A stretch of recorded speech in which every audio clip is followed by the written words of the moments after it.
हरे कृष्णा कृष्ण कृष्णा हरे हरे, हरे राम राम राम हरे हरे। हरे कृष्णा। दंडवत प्रणाम सबको। हरे कृष्ण प्रभु जी, दंडवत प्रणाम। जय। दंडवत प्रणाम। गुड हरे मॉर्निंग। कृष्ण। हरे हरे कृष्ण कृष्ण प्रभु प्रभु जी, जी, दंडवत दंडवत प्रणाम प्रणाम। प्रभु जी, दंडवत हरे प्रणाम। हरे कृष्ण कृष्ण प्रभु जी, प्रभु जी, दंडवत हरे प्रणाम। कृष्ण प्रभु जी, दंडवत प्रणाम। ओके, सबको एक साथ दंडवत प्रणाम। ओके। सो आशा करते हैं सब अच्छा है, ठीक ठाक है, सब चल रहा है कुशल मंगल। भजन भक्ति, भक्ति आनंद में सब डूबे हुए हैं। तो हम इसकॉन शिष्य प्रशिक्षण कोर्स, इसकॉन डिसाइपल कोर्स कर रहे हैं ऑलरेडी।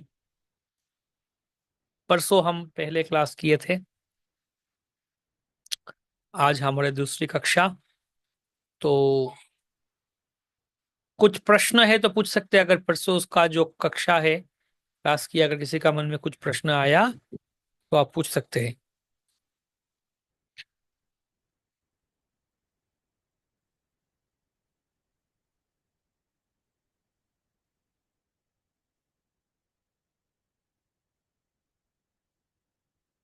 ओके, तो परसों हम चर्चा कर रहे थे गुरु परंपरा दीक्षा, गुरु गुरु तत्व के बारे में, गुरु परंपरा के बारे में। ठीक है। तो गुरु परंपरा क्या है, गुरु परंपरा का महत्व समझ रहे थे। मतलब, एक मिनट।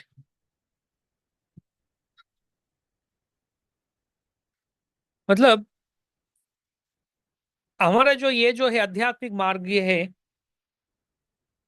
इसमें सबसे बड़ी अहमियत या सबसे बड़ी मुख्य विषय ये है कि कृतज्ञता के भावना, भगवान के प्रति कृतज्ञता, गुरु के प्रति कृतज्ञता, गुरु परंपरा के प्रति कृतज्ञता।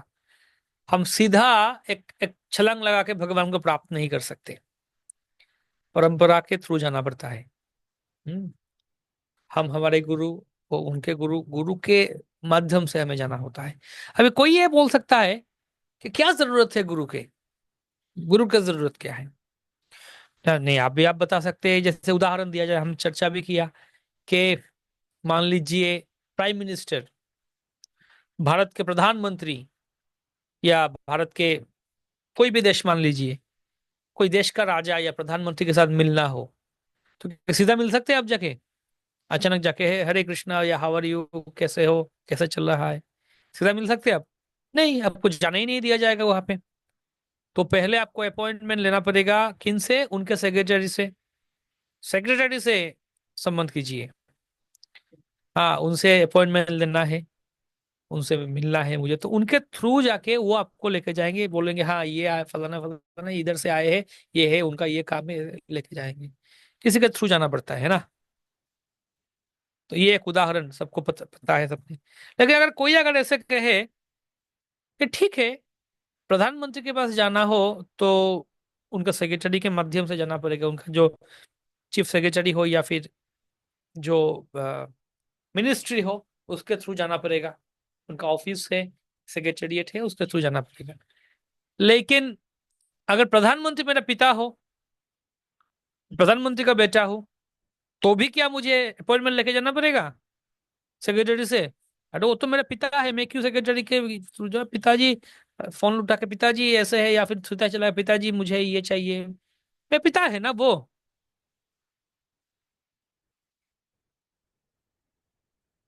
तो फिर वैसे तो भगवान भी हमारा पिता ही है ना।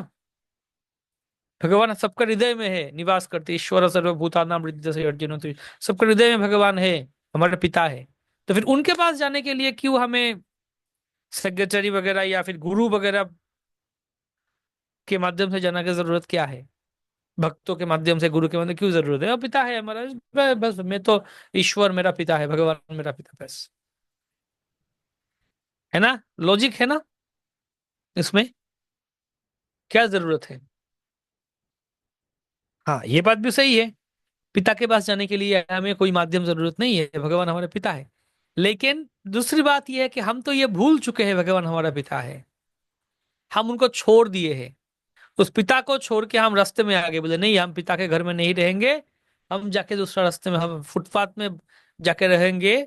और वो हमारा फुटपाथ में खुद का, ये पिता का घर है, मैं क्यों पिता का घर में रहूं, मैं फुटपाथ में आ गया, मैं अपने आप रहूंगा, अपने आप मेरा जीवन जीऊंगा। अभी भूल भी गया कौन मेरा पिता है।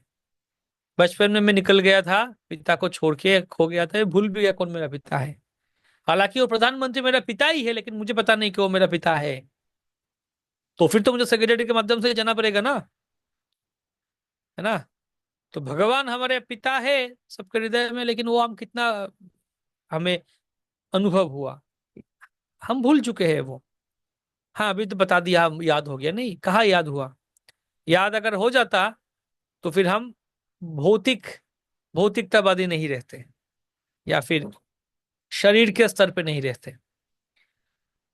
हम अगर ये सोचते कि मैं तो पुरुष हूं, मैं तो, या फिर मैं स्त्री हूं, और मैं, मेरा जन्म बंगाल में हुआ, मेरा जन्म झारखंड में हुआ, या फिर मेरा जन्म साउथ इंडिया में हुआ, या फिर मेरा ब्राह्मण परिवार में हुआ, या फिर इस परिवार में हुआ, मेरा नाम ये है, मेरा माता पिता ये है, मेरा परिवार यहाँ है, मैं एक डॉक्टर हूँ, एक इंजीनियर हूँ, या फिर मैं ये पढ़ाई किया हूँ, ये मेरा कपड़ा है, ये मेरा हाथ पैर, ऐसे अगर सोचेंगे तो फिर यह शारीरिक स्तर पे ही है ना, हम भौतिक उपाधि के स्तर पे ही है हम। शुद्ध भक्त नहीं हुआ वो। तो हम भौतिक स्तर पे है, भगवान को भूल चुके हैं, भगवान के साथ हमारा जो संबंध है, जो रिश्ता जो है ना भगवान के साथ, वो हम भूल चुके हैं, खो चुके हैं उसको। तो वो रिश्ता को पुनः, उसको पुनः स्थापन करने के लिए गुरु चाहिए। हम्म गुरु चाहिए।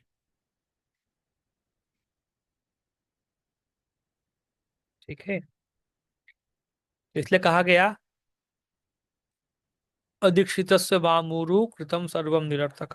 दीक्षा के बिना करना, हरिनाम जप तप करना, ये निरर्थक है, व्यर्थ है। तो फिर आप तो अभी सब कर रहे हैं, आप तो हरिनाम कर रहे हैं ना, अभी एकादशी पालन कर रहे हैं, तो क्या सब निरर्थक है, व्यर्थ है, बेकार है ये सब, तो क्यों कर रहे हैं? बिना दीक्षा के जप तप तपस्या एकादशी अब व्यर्थ है, बेकार है, तो फिर ठीक है, अभी बाद में करेंगे, जब दीक्षा के बाद करेंगे ये सब। अभी क्यों रोज रोज में 2 घंटा जप करूं और एकादशी के दिन बिना भूखे रहूं, क्यों? नहीं नहीं, अभी एकादशी नहीं, पहले दीक्षा दे दो प्रभु जी, बाद में करेंगे, ऐसा कह सकते ना।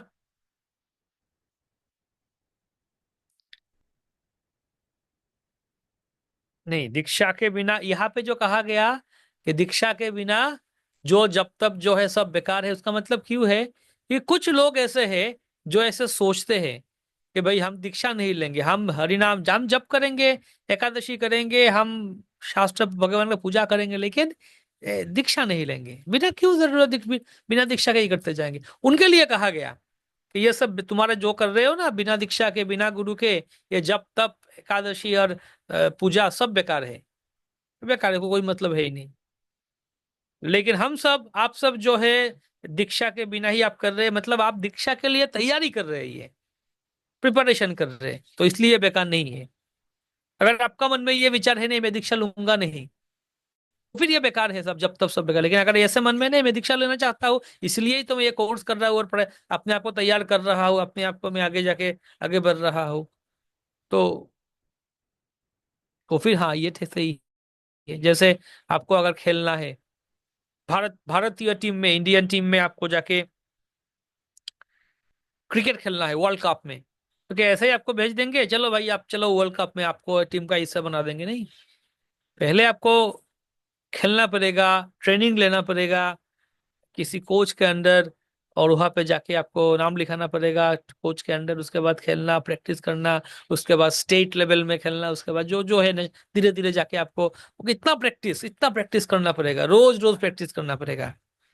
हाँ, रोज प्रैक्टिस करना पड़ेगा, प्रैक्टिस करके उसके बाद जाके आप खेल मैदान में उतर पाएंगे।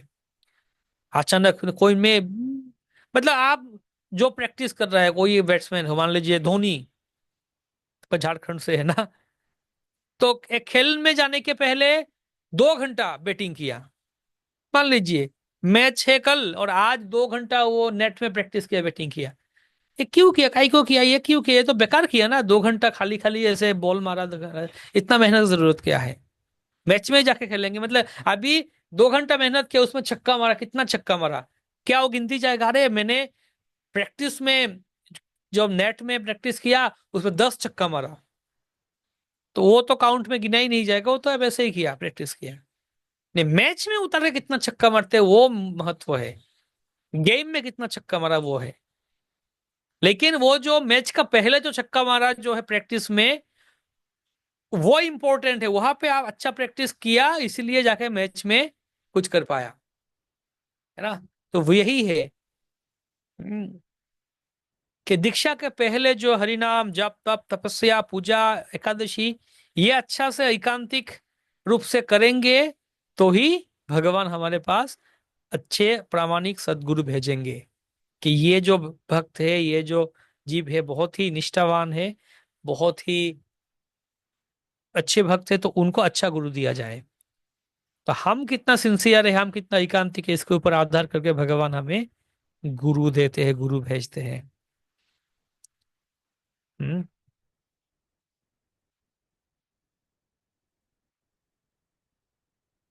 हम कितना सिंसियर है, सीरियस है, उसके ऊपर आधार करके। वरना गुरु तो बहुत गुरु मिल जाता है, आसानी से मिल जाता है गुरु। बहुत लोग मुझे व्हाट्सएप में या फिर यूट्यूब में लिखते हैं। यूट्यूब में बंगाली में खास करके प्रीचिंग करता हूँ, क्लास करता हूँ, वीडियो बनाता हूँ, क्लासेस अपलोड करता हूँ। तो बहुत लोग देखते हैं और कमेंट करते हैं। कुछ कुछ लोग ऐसे लेके, आप दीक्षा देते हैं, हमें दीक्षा लेनी है। एक बार तो मायापुर में ऐसे मैं क्लास ले रहा था, तो अचानक मतलब क्लास के बाद ऐसे हमारा संकीर्तन बुक स्टॉल से कॉल किया कि अरे यहाँ पे एक एक व्यक्ति आए हैं, वो आपसे मिलना चाहते हैं, बहुत देर से इधर बैठे हुए हैं, आप फोन नहीं उठा रहे, आपसे मिलना है उनको। तो मैंने बोला मैं क्लास में था, मेरी क्लास खत्म हुआ। बोले ठीक है, मैं उनको लेके आता हूँ। तो जब लेके आए मेरे पास, वो देख के दंडवत प्रणाम, एकदम लंबा होके प्रणाम माट, और रोने लगे कि गुरुदेव आप मुझे बचा लो, आप मुझे उद्धार कर लो, मैं भौतिक संसार में हूँ, आप मुझे दीक्षा दे दो। रोने लगे। मैंने बोला आप शांति से बैठिए, थोड़ा पानी पीजिए। अब मैं बोला दीक्षा के मतलब क्या, आप क्यों दीक्षा लेना चाहता है, क्यों? और मुझे, मुझसे ही क्यों दीक्षा लेना चाहते हैं आप, और क्यों, आपका दीक्षा का मतलब क्या समझते हैं आप? तो बोले उतना समझ में नहीं है, लेकिन मैं आपका तो प्रवचन सुनता हूँ यूट्यूब के माध्यम से, और मुझे दीक्षा लेनी है आपसे। मैं बोला मैं दीक्षा नहीं देता हूँ, इसको में दीक्षा गुरु है, उसका एक सिस्टम है, आपको पहले परिणाम करना है, तो पहले आपको समझना है। तो बोला ये सब किताब है, ग्रंथ है, ये लेके जाइए, पढ़िए, पहले पढ़ के आइए। तो लोग, बहुत लोग दीक्षा दे दो। कुछ लोग तो ऐसे प्रश्न पूछते हैं कि इस्कॉन में दीक्षा लेने के लिए कितना पैसा चाहिए, कितना पैसा देंगे तो दीक्षा मिलेगा? दीक्षा कोई खरीदने का वस्तु नहीं है। तो लोगों को आजकल ये एक फैशन हो गया, हाँ दीक्षा लेंगे, दीक्षा, मेरा भी गुरु है, पता है, मैंने भी दीक्षा लिया, मैं भी अभी दीक्षित हूँ, मेरा भी गुरु है, मैं भी धार्मिक हूँ। ऐसे है समाज में, दीक्षा बहुत आसान, बहुत फैशन हो गया है, लेकिन नहीं। तो उसके बाद ये भी बताते हैं ऋत्विकवाद क्या है, ऋत्विक तत्व क्या है, बताते हैं आपका ग्रंथ में, देखिए। तो एक्चुअली ऋत्विक क्या है? जैसे आप आपका घर में यज्ञ कराना चाहते हैं, अक्षय तृतीया हो या फिर कुछ तिथि हो, आपका नया घर में आप गृह प्रवेश कर रहे हैं, या फिर किसी का शादी ब्याह हो, या फिर कोई गुजर गए, या फिर किसी का जन्म हुआ, संस्कार हो, आप आपका घर में यज्ञ कराना चाहते हैं। तो आप ब्राह्मण जो है, ब्राह्मण भक्त हमारे इस्कॉन में भी है, सिस्टम है, ब्राह्मण भक्त जो है उनको बुलाया, कोई हाँ हमारे घर में यज्ञ करना चाहते हैं, यज्ञ कीजिए। तो वो आया, यज्ञ सब कुछ ये किया। तो आप है यजमान, आपको कहा जाएगा यजमान, क्योंकि यज्ञ का सारा जो पैसा आपने ही दिया, आपने ही वहां ये सब खरीद खरीद, मतलब आप ही, आप यज्ञ कराए, सारे खर्चा जो है आप उठाए, आप है यजमान।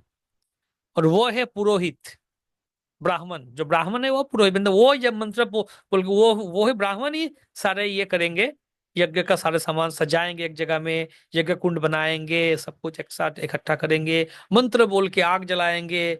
उसके बाद वो मंत्र बोल के आग, अग्नि में वो आहुति देंगे, ओम स्वाहा, और आप भी बैठेंगे, आप भी आहुति देंगे। तो मेनली वो ब्राह्मण है, वो पुरोहित है, वो यज्ञ कर रहा है। लेकिन वो है पुरोहित और आप है यजमान, मतलब आप करवा रहे हैं और वो कर रहे हैं यज्ञ आपकी ओर से। तो उस पुरोहित को कहते हैं ऋत्विक। पुरोहित को ऋत्विक कहते हैं, मतलब वो आपके प्रतिनिधि के रूप में यज्ञ कर रहे हैं। समझ गए ना बात? कोई आगे समझ में नहीं आता आप पूछ सकते हैं मुझे तुरंत सवाल।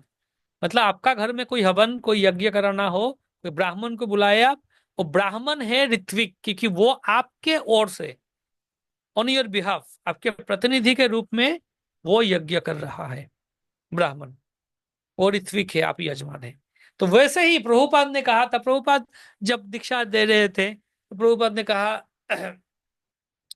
कि एक काम करो। प्रभुपाद बीमार थे, तो प्रभुपाद पूरा विश्व और भ्रमण कर नहीं पा रहे थे, ट्रैवल कर नहीं पा रहे थे। तो प्रभुपाद बोले कि मैं अभी ट्रैवल कर नहीं पाऊंगा, तो पूरा विश्व में इस्कॉन का मंदिर अलग अलग देश में है। तो प्रभुपाद पूरा वर्ल्ड का मंदिर जो है कुछ जोन में भाग कर दिया गया, कि जैसे भारत एक एक जोन है, एशिया मिडिल ईस्ट एशिया और एक जोन है, अमेरिका एक जगह है, ऐसे। तो 11 भक्त को प्रभुपाद चुने, 11 भक्त का नाम प्रभुपाद चुने, लिस्ट बनाए और बोले मैं पूरा विश्व भर अलग अलग देशों में अलग अलग जगह में 11 इलाका में ये 11 भक्त को चुनता हूं। तो अब से जो दीक्षा होगा, ये दीक्षा ये 11 भक्त करवाएंगे मेरे ओर से। दीक्षा का जो सेरेमनी होगा, यज्ञ होगा और सब कुछ होगा, ये 11 भक्त करेंगे मेरे ओर से, वो करेंगे। हम्म। और जो दीक्षा होगा, जो दीक्षित भक्त होंगे, वो मेरे ही शिष्य कहलाएंगे। प्रभुपाद बोले दीक्षा वो लोग देंगे, दीक्षा का जो अनुष्ठान वो लोग करेंगे, लेकिन शिष्य जो है मेरा ही होंगे, मतलब मैं ही गुरु रहूंगा उनका। तो ये सिस्टम को कहते हैं ऋत्विक, इसको ऋत्विक कहते हैं। जैसे यज्ञ के बारे में बताया, मेरे ओर से वो लोग कराएंगे। ठीक है, ऋत्विक कहते हैं उसको। तो लेकिन प्रभुपाद बोले ये सिस्टम कब तक रहेगा? जब तक मैं जीवित हूं। जब तक मैं जीवित हूं तब तक ऐसे रहेगा कि ये जो 11 भक्त है वो ऐसे मेरे ओर से ऋत्विक सिस्टम से दीक्षा देंगे। लेकिन जब मैं नहीं रहूंगा इस जगत में, मैं चला जाऊंगा, तब ये भक्त सब खुद शिष्य बनाएंगे, मतलब ये लोग दीक्षा दे खुद शिष्य बनाएंगे। हम्म। ठीक है। तो ऐसा नहीं कि ऋत्विक सिस्टम चलता रहेगा। तो क्या हुआ, प्रभुपाद जब ऐसे प्रभुपाद बोले थे ऐसे हुआ था, लेकिन प्रभुपाद जब चले गए थे, प्रभुपाद जब उनका अप्रकट अंतर्धान लीला हुआ, प्रकट हो गए थे, प्रयाण हुआ था, तब उसके बाद तो ऐसे ही हुआ। प्रभुपाद ने जैसे कहा कि ये सारे भक्त दीक्षा गुरु बने, और भी दीक्षा गुरु बने, दीक्षा देने लगे अलग अलग जगह में, सब दीक्षा देने लगे अलग अलग जगह में, उनका शिष्य बनाने लगे। लेकिन कुछ भक्त उन्होंने ऐसे सोचा कि नहीं, ऐसा नहीं होना चाहिए। प्रभुपाद जो ऋत्विक बोले, ऋत्विक ही होना चाहिए, प्रभुपाद ही गुरु। अभी भी एक ये जारी रहना चाहिए सिस्टम। प्रभुपाद ने बोला था कि नहीं, ये जारी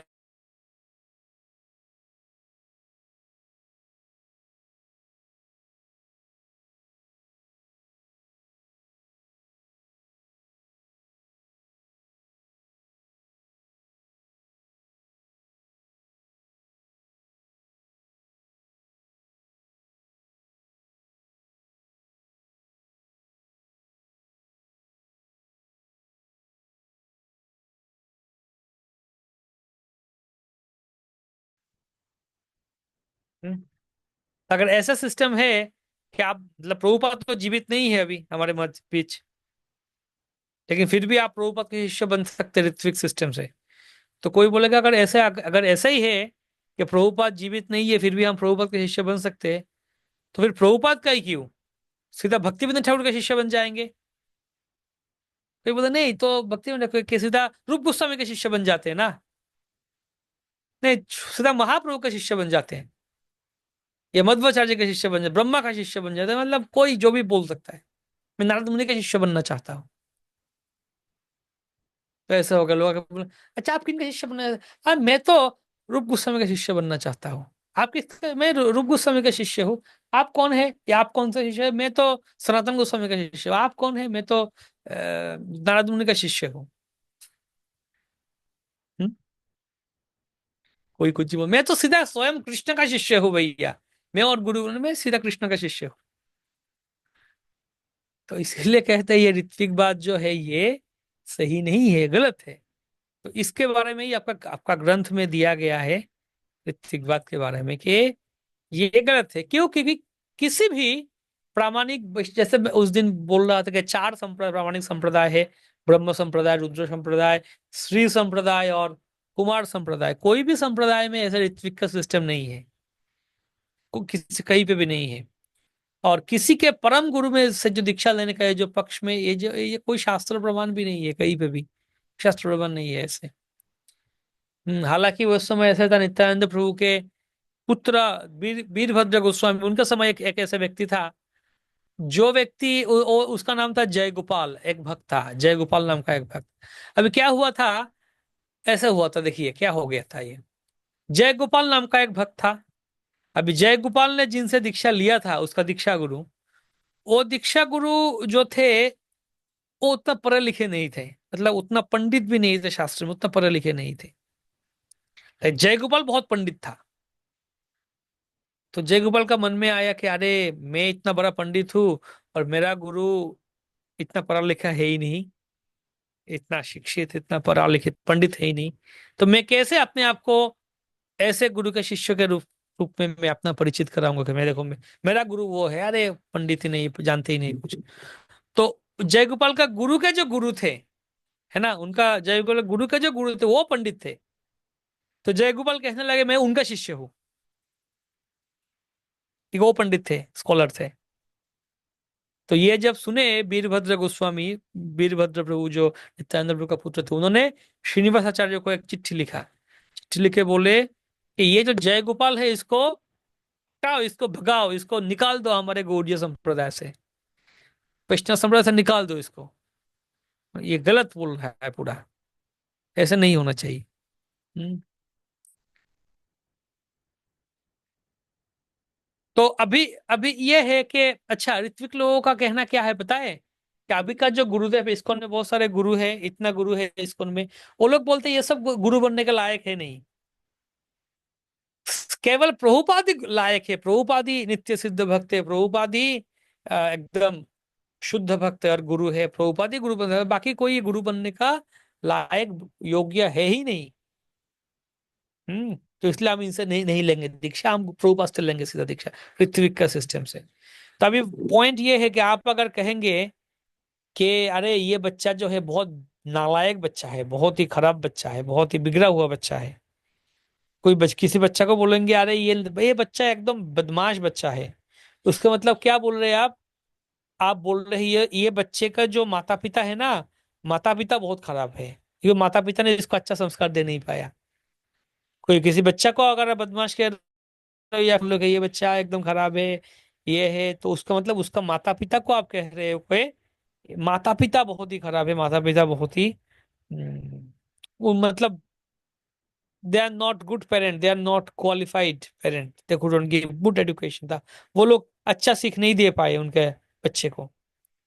तो यहाँ पे भी आप अगर कह रहे हो कि प्रभुपाद के कोई भी शिष्य गुरु बनने के लायक है नहीं, तो फिर आप क्या कह रहे हो इसका मतलब ये कह रहे हो क्या, तो उसका मतलब ये है कि प्रभुपाद भी अच्छा गुरु नहीं है, सीधा प्रभुपाद को ही निंदा कर रहे हो कि प्रभुपाद भी अच्छा गुरु है नहीं। इसलिए तो प्रभुपाद ने उनका कोई भी अच्छा शिष्य बना नहीं पाए, क्योंकि अच्छा गुरु है नहीं प्रभुपाद, है ना।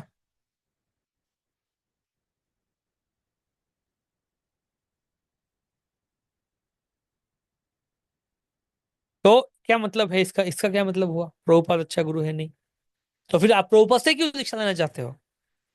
इसका मतलब प्रभुपाद का निंदा कर रही है लोग।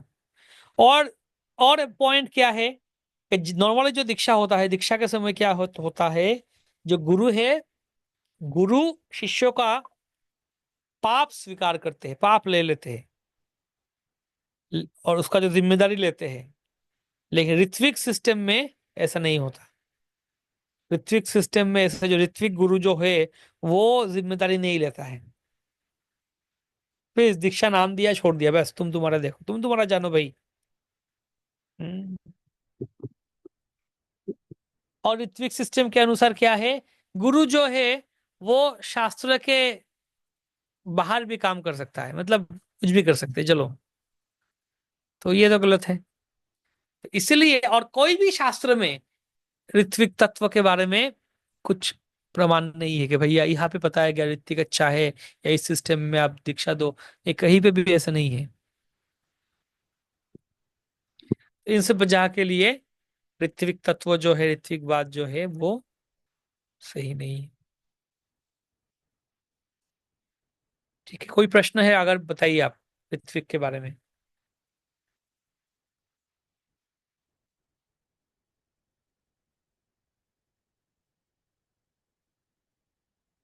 हाँ, बात ठीक है, सहमत है जी।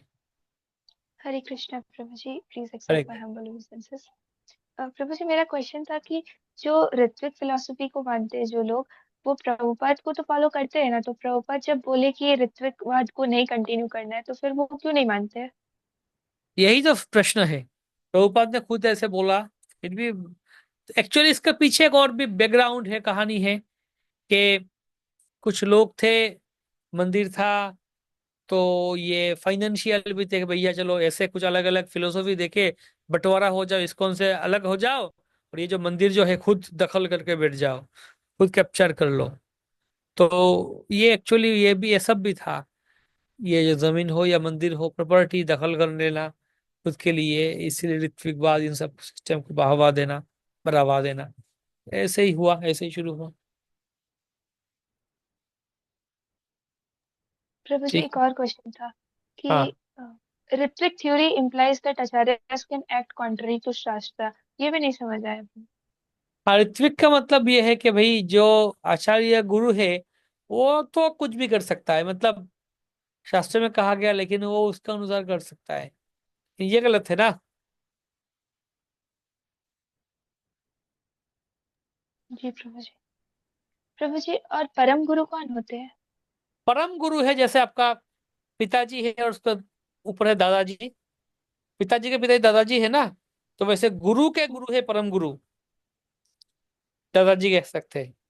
जैसे हमारे गुरु है, उनके गुरु है प्रभुपाद, तो प्रभुपाद हमारे परम गुरु है। तो प्रभु जी, जब ऋत्विक फिलोसफी में एक जनरेशन में प्रभुपाद परम गुरु है, तो उसके बाद भी प्रभुपाद ही परम गुरु कंटिन्यू रहेंगे? नहीं, ऋत्विक फिलोसफी में तो प्रभुपाद परम गुरु है, प्रभुपाद सीधा गुरु है, दीक्षा गुरु। अच्छा।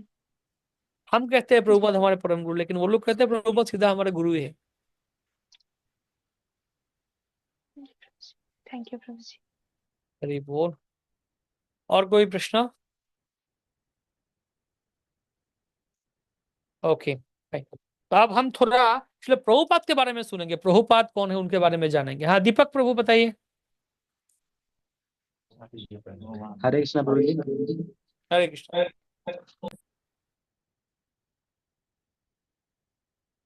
बताइए। हाँ प्रभु जी,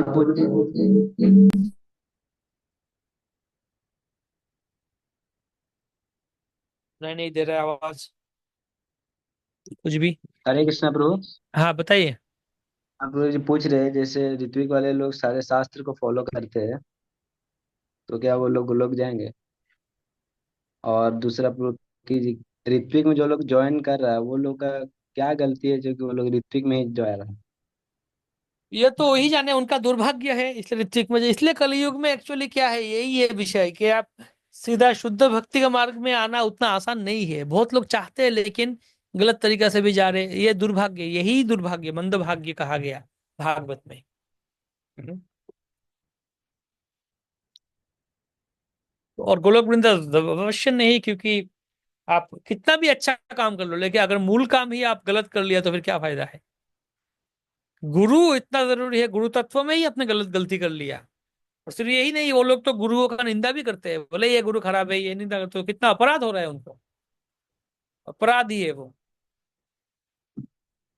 मायावादी जैसे है। नंदिनी माता जी। हरे कृष्णा प्रभु, please accept my humble obeisance। प्रभु, मेरा क्वेश्चन ये है कि जो ऋत्विक में है, तो उनके प्रति हमारा क्या नजरिया होना चाहिए? हम उनको इग्नोर ही करना चाहिए, क्या करेंगे उनको, उनको इग्नोर मारना चाहिए बस। Thank you.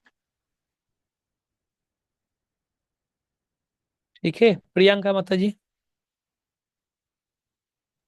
हरे कृष्णा प्रभु, प्रणाम।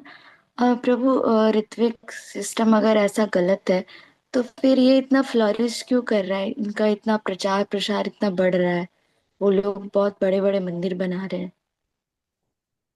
पैसा से कुछ हो, कलयुग में ऐसा ही है। कली का प्रभाव है, माया का प्रभाव है। जो आप गलत चीज करेंगे आपको बहुत सारा बढ़ावा मिलेगा, आपको बहुत सारा पैसा भी मिलेगा, आपको बहुत सारा आ, मदद मिल जाएगा। लेकिन आप सही चीज करने जाएंगे तो बहुत संघर्ष का सामना करना पड़ेगा। ये कलयुग का स्वभाव है।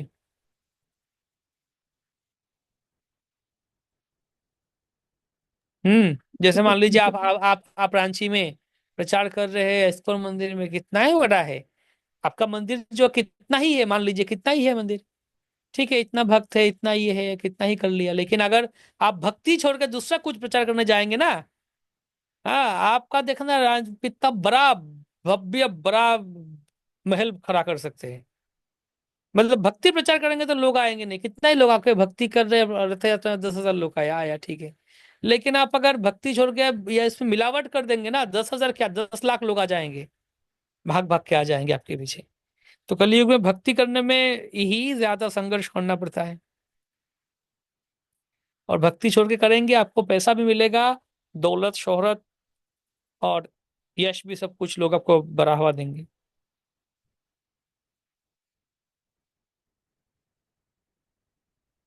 ठीक है, तो हम अभी श्रील प्रभुपाद के बारे में कुछ चर्चा करेंगे, कुछ सुनेंगे। प्रभुपाद कौन है, तो आप ध्यान से सुनिएगा। कैमरा बंद है बहुत भक्त के, तो आप क्लास में है या नहीं पता नहीं, या क्लास चालू करके चले गए कहीं पे।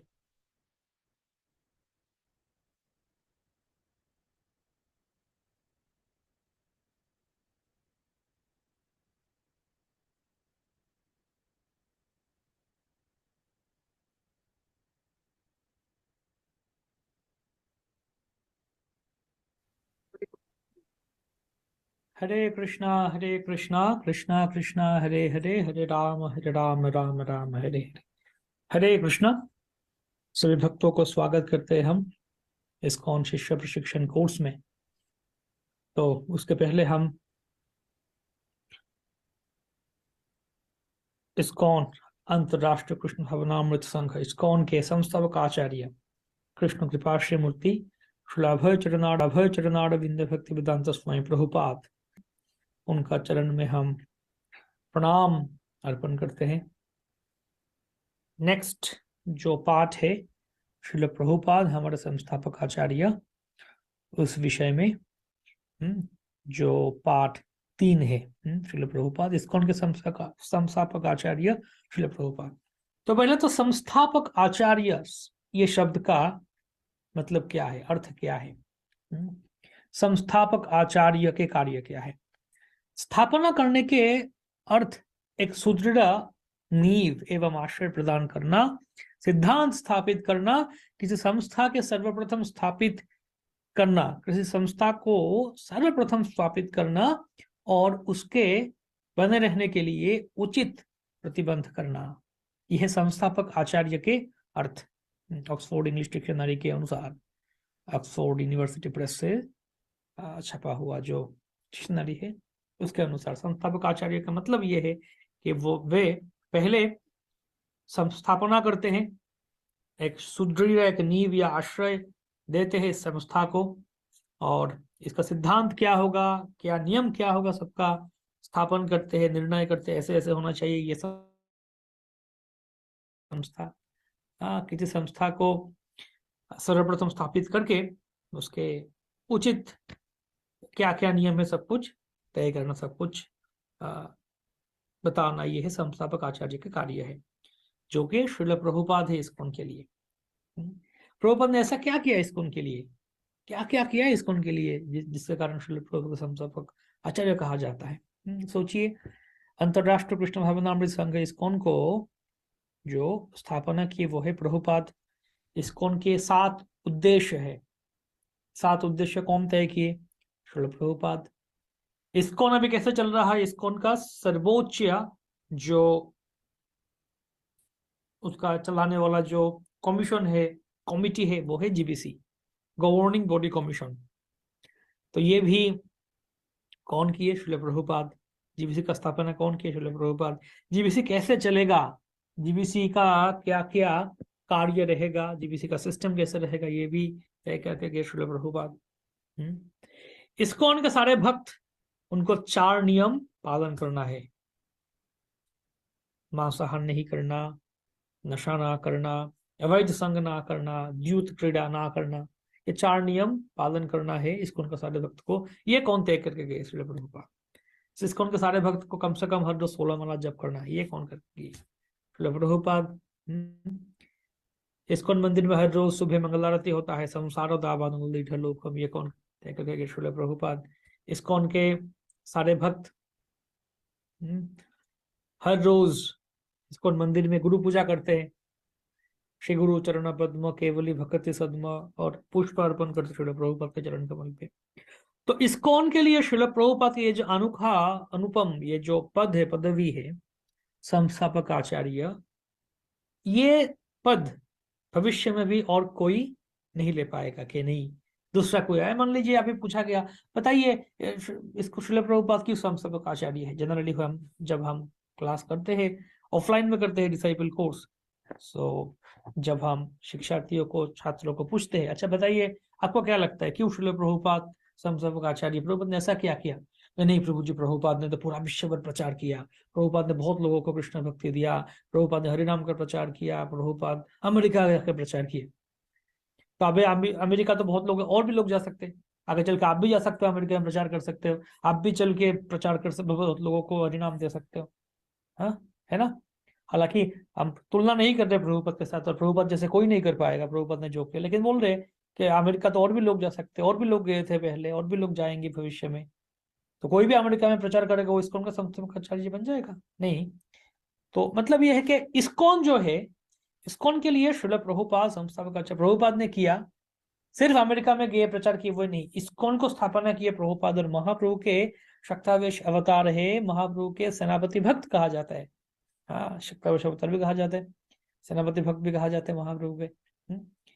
महाप्रभु बोले, चैतन्य मंगल में वर्णन है, महाप्रभु बोले कि मोर सेनापति भक्त जाइबे तथा, महाप्रभु के शक्ति प्रदत्त प्रतिनिधि के रूप में स्वीकार करते हैं हम इसको, में श्रील प्रभुपाद को। देखिए चैतन्य महाप्रभु क्या बोले इस विषय में।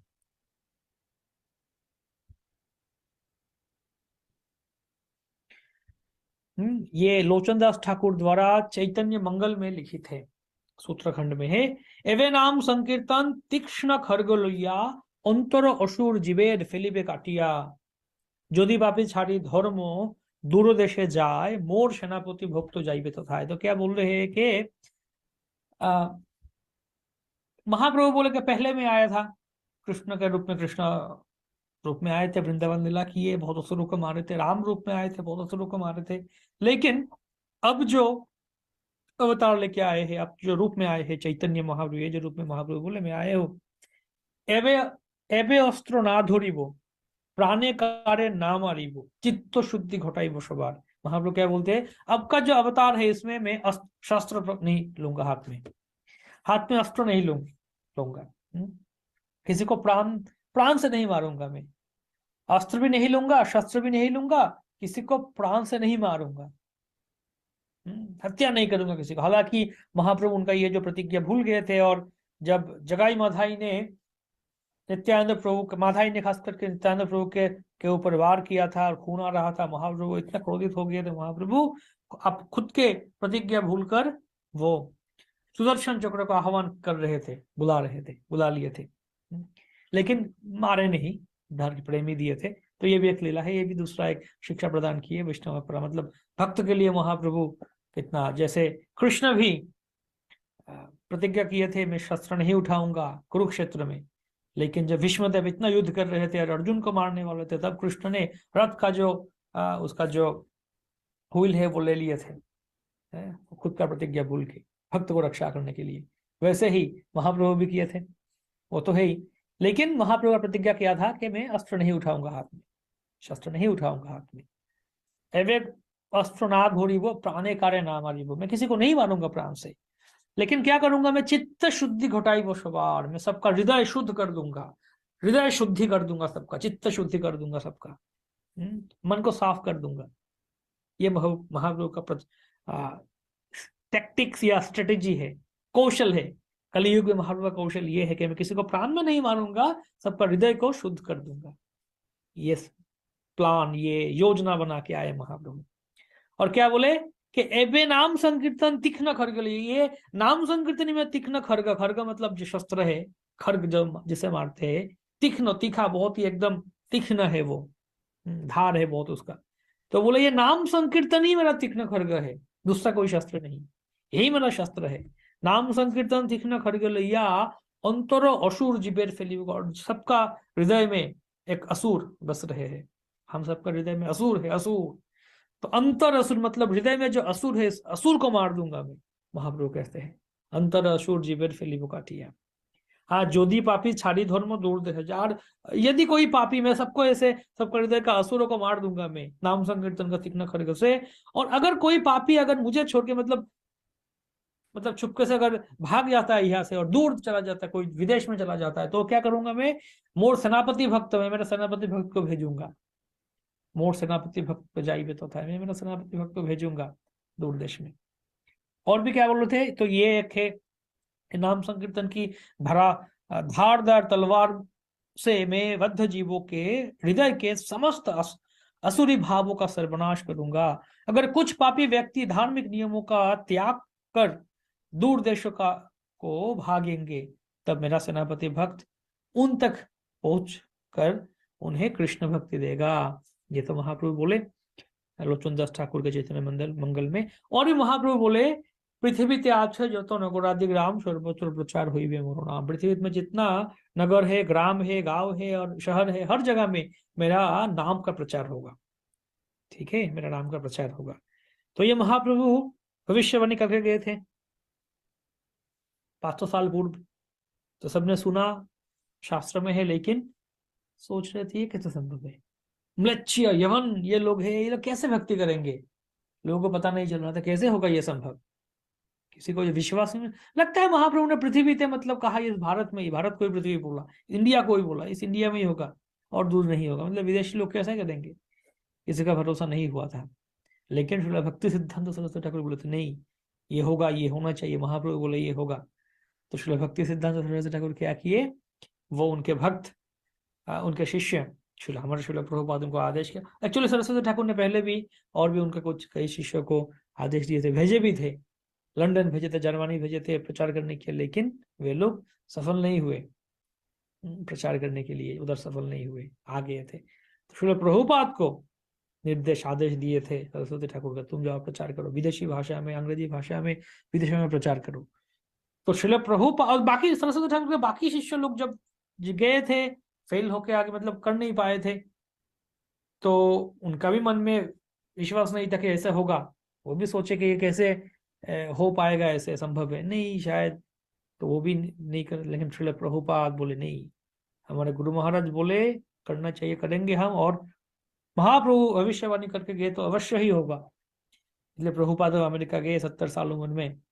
प्रभुपाद एक दिन अमेरिका में वहां पे पार्क में बैठे हुए थे, तो कोई आके प्रभुपाद को पूछा आप कौन हो, कौन है, कहाँ से आए। तो प्रभुपाद बोले मैं ऐसी भक्तिवेदांत स्वामी, बोले अंतरराष्ट्र कृष्ण भगवदामृत संघ इस्कॉन है, पूरा विश्व भर हमारा बहुत मंदिर है, और सब मंदिर का मैं प्रतिष्ठाता हूँ, और पूरा विश्व भर हमारे बहुत सारे मंदिर है, बहुत सारे लाखों संख्या में भक्त है। लेकिन बोले जस्ट टाइम इज सेपरेटिंग, तब तक कुछ नहीं हुआ था, जस्ट शुरुआत में कुछ नहीं हुआ था इस्कॉन का, इस्कॉन भी ठीक ठाक से नहीं हुआ था, कोई भी मंदिर नहीं। लेकिन प्रभुपाद पार्क में अकेले थे, क्योंकि कोई मुझे बोले है हमारे पूरा सारा विश्व भर मंदिर है, पूरा विश्व भर हमारा भक्त है, लेकिन समय इसको दूर करके रखा, just time is separating.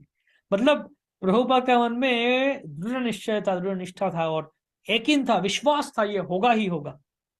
Prabhupada देख पा रहे थे कि पूरा विश्व भर इतना सारे हमारे भक्त है, मंदिर है, प्रभुपाद देख पा रहे थे, उनका ये विजन था, दूरदृष्टि था। तो प्रभुपाद जाके किए, तो देखिए महाप्रभु सेनापति भक्त के बारे में बोले, शक्ति प्रदत्त अब एक भक्त को भेजेंगे ऐसे होगा, तो कौन है वो भक्त? कौन किए महाप्रभु का जो भविष्यवाणी पूरा विश्व भर नगरादिग्राम प्रचार होगा, कृष्ण भक्ति फैलेगा, कौन किए? आप देख लीजिए पूरा विश्व का इतिहास देखिए, और जो जो धर्म है सबका देखिए, आज कौन सा धर्म या किन के वजह से पूरा विश्व भर कोने कोने में श्रील प्रभुपाद है, प्रभुपाद के अनुयायी प्रचार कर रहे हैं। ऐसा कौन सा देश है जहाँ पे नहीं है? मैं 2 साल पहले देखा था, लॉकडाउन के समय 2 साल पहले मैं देखा था कि बोला इस्कॉन का साल लगभग 850 मंदिर है, अभी तो और भी हो जाएगा, है ना। 850 मंदिर बोले, मंदिर है 850 मंदिर, और प्रीचिंग सेंटर तो लाखों संख्या में है। और मायापुर धाम में नामहट्ट है, नामहट्ट के अंदर ही बोले 5000 सेंटर है, नामहट्ट सेंटर है जहाँ से प्रचार हो रहा है, हरिनाम भक्ति प्रचार हो रहा है। तो 5000 सेंटर मायापुर नामहट्ट के अंदर ही 5000 नामहट्ट है। तो फिर सोचिए पूरा विषय और कितना सारे लाखों संख्या में प्रचार सेंटर होगा, है? और कितना लाखों करोड़ों संख्या में भक्त होंगे हर जगह में। तो इतना लाखों लाखों भक्त है पूरा कोने कोने में। अफ्रीका, हमारे यहाँ कोर्स करने आते बहुत सारे भक्त ऑनलाइन में, कहाँ से, मतलब जगह का नाम भी नहीं सुने हम, ऐसे ऐसे जगह से, कहाँ से, अफ्रीका, अमेरिका, चाइना, मतलब कहाँ से भक्त सब आते हैं। मायापुर में इतने सारे भक्त आते हैं पूरा विश्व से। एंटार्कटिका में भी भगवत गीता का प्रचार हो रहा है। तो कौन किए? किसके वजह से संभव हुआ? वो श्रील प्रभुपाद की वजह से, है ना, उनका कारण संभव हुआ। तो इसलिए हम श्रील प्रभुपाद को ही हम समझ पाते हैं कि लक्षण से समझ पाते हैं उसका कारण क्या है। तो श्रील प्रभुपाद ही वो सेनापति भक्त है महाप्रभु के।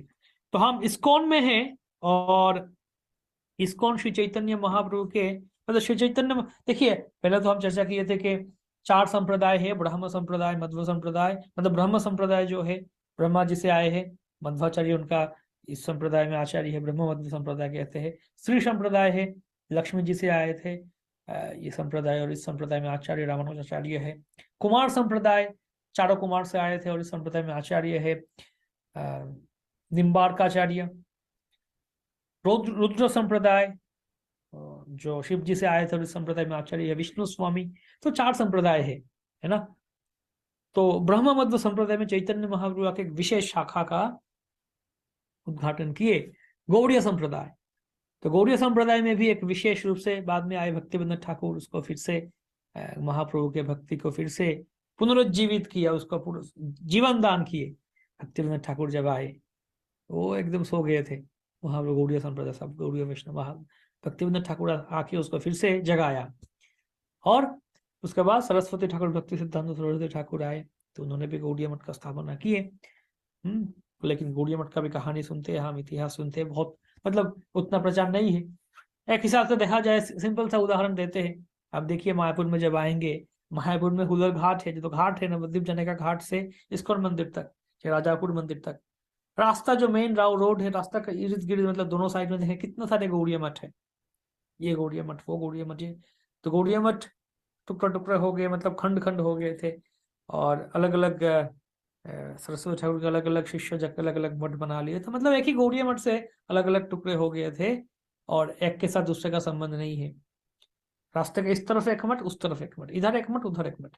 इस मठ में 5 भक्त, उस मठ में 7 भक्त, इसमें 8 भक्त, 10 भक्त, ऐसा 8-10 भक्त ले हर जगह में हो रहा है। लेकिन अगर सब कुछ सारे के सारे एक साथ होकर प्रचार करते तो और कितना मतलब सुंदर होता, और कितना अच्छा से हो सकता प्रचार। तो प्रचार गौड़ीय मठ का भी प्रभुपाद जी बोले, देखेंगे इस किताब में भी है कि गौड़ीय मठ का कारण क्या था, जिस कारण से उतना सफल हो नहीं पाए, वो है सरस्वती ठाकुर के बात ना मानना। सरस्वती ठाकुर बोले थे जीबीसी का स्थापना करो, और उसके द्वारा इस्कॉन गौड़ीय मठ का इसको कैसे चलेगा ये सिस्टम बनाया, लेकिन उनका शिष्यों ने नहीं बनाया वो। तो लेकिन प्रभुपाद बोले नहीं, हम इस्कॉन में ऐसे करेंगे जिससे जीबीसी बनाए प्रभुपाद। तो प्रभुपाद उसको कैसे पूरा विश्व कैसे चल रहा है प्रचार, प्रभुपाद के कारण। तो ये तो है, प्रभुपाद एक विशेष आचार्य है, वो तो है ही। लेकिन हम तो अगर हम ऐसा नहीं बोलते कि सिर्फ इस्कॉन के भक्त ही इस्कॉन है, गुरु ही शुद्ध गुरु है, इस्कॉन के भक्त ही अच्छा भक्त है, बाकी नहीं, ये गलत सिद्धांत है। हम बोले 4 संप्रदाय में कहीं भी संप्रदाय में कोई भी हो सकते हैं, गौड़ीय मठ भी हो सकता है, अच्छा एक ही परंपरा, एक ही संप्रदाय है, तो इसलिए बोनाफाइड है, हम उसको स्वीकार करते हैं। लेकिन अब हम इस्कॉन में आ गए, आप भी इस कोर्स कर रहे हैं, उसका मतलब है आप इस्कॉन से एक साथ जुड़े हुए हैं, इस्कॉन के भक्तों की तरह प्रचार किया गया आपको, और आप भी प्रभु भक्ति ग्रंथ पढ़े और इस्कॉन में जुड़े हैं। तो हम इस्कॉन में आए हैं, अब इस्कॉन में जुड़ गए हैं। तो इस्कॉन ये जो एक परिवार है, महाप्रभु बोले 10,000 साल तक ये संकीर्तन आंदोलन रहेगा। अगर इस्कॉन वो है, महाप्रभु अगर इस्कॉन के बारे में इंगित किया, और अगर इस्कॉन ही वो है जो 10,000 साल तक रहेगा, तो श्रील प्रभुपाद रहेंगे 10,000 साल तक एक प्रतिष्ठाता आचार्य बन के। और कोई भी आएगा इस्कॉन में भविष्य में भी प्रभुपाद के इस पद को नहीं ले पाएंगे। अभी देखिए मैं उदाहरण देता हूँ, जैसे रामानुजाचार्य संप्रदाय में श्री संप्रदाय है, जो बोला मैं लक्ष्मी संप्रदाय, उस संप्रदाय में आचार्य कौन है? रामानुज आचार्य है उस संप्रदाय का आचार्य। तो वो लगभग 1,000 साल पहले आए थे रामानुजाचार्य, उनका आविर्भाव था, उस समय उनका लीला था। तो 1,000 साल पहले आए थे वो। पिछले 1,000 साल में कितना सारे आचार्य आए, बने, गुरु बने। श्री संप्रदाय लक्ष्मी संप्रदाय में कितना सारे गुरु आए थे, शिक्षा गुरु, दीक्षा गुरु, आचार्य बने थे। लेकिन अभी भी कौन मूल आचार्य है वहां पे? रामानुजाचार्य मूल आचार्य है, मुख्य आचार्य, संप्रदाय आचार्य कहा जाता है उनको। ब्रह्म संप्रदाय, मध्व संप्रदाय में कितना सारे आचार्य आए थे, लेकिन मध्वाचार्य अभी भी मूल आचार्य है। कोई भी कुछ भी बोल, लेकिन अगर बोला जाता है कि नहीं मध्वाचार्य ने ये कहा, तो कोई भी उसके ऊपर दूसरा कोई मतलब तर्क नहीं कर सकते कि नहीं मध्वाचार्य ने ये कहा तो नहीं, हमारे मेरा गुरु ने ये कहा, मध्वाचार्य ने वो कहा, नहीं मेरा गुरु का बात ही मानूंगा मैं। नहीं, आचार्य मध्वाचार्य ने ये बोला तो यही करना चाहिए। सब ये बात स्वीकार करके मध्व संप्रदाय में, श्री संप्रदाय में नहीं। अगर आचार्य रामानुज ने ऐसे कहा या उनका सिद्धांत ऐसे है, अगर ऐसे कहा, ऐसे मिलता है, तो फुल स्टॉप, उसके आगे और चर्चा नहीं। मतलब उन्होंने जो कहा वही सिद्धांत है। रामानुजाचार्य ही मुख्य आचार्य है, मूल आचार्य है श्री संप्रदाय के। दूसरा कोई भी आचार्य या गुरु, शिक्षा गुरु, दीक्षा या कोई भी भक्त, उनको सम्मान दिया जाएगा, लेकिन महत्व मतलब एकमात्र कौन ही आचार्य है? रामानुजाचार्य। बाकी सबके बाद जो जो मिलेगा उनके साथ ठीक है, अगर नहीं मिलेगा, अगर मान लीजिए कोई एक भक्त अगर बोले ऐसे ऐसे ऐसे करना चाहिए, सिद्धांत अलग है वैसे है, लेकिन वो सिद्धांत अगर रामानुजाचार्य के साथ नहीं मिल रहा है तो फिर उसको नहीं स्वीकारा जाएगा। तो वैसे ही इस्कॉन है, प्रभुपाद है। अगर आने वाले 10,000 साल तक इस्कॉन रहता है तो इस्कॉन में सोचिए कितना सारे गुरु आएंगे। अभी प्रभुपाद के शिष्य है, कई लोग गुरु है, दीक्षा गुरु है, दीक्षा दे रहे हैं। आगे और 50 साल बाद सोचिए, अभी 2000 जितना 23 है, 24 है, अभी जो चल रहे, 50 साल बाद सोचिए जब इस्कॉन रहेगा, इस 50 साल बाद क्या होगा, और भी कितना गुरु होंगे। अभी जो कारण जो गुरु से नया और गुरु बनेंगे, नया गुरु रहेंगे इस्कॉन में। और 100 साल बाद सोचिए और कितना और सारे गुरु आएंगे। 500 साल बाद और कितना सारे गुरु बन जाएंगे इस्कॉन में।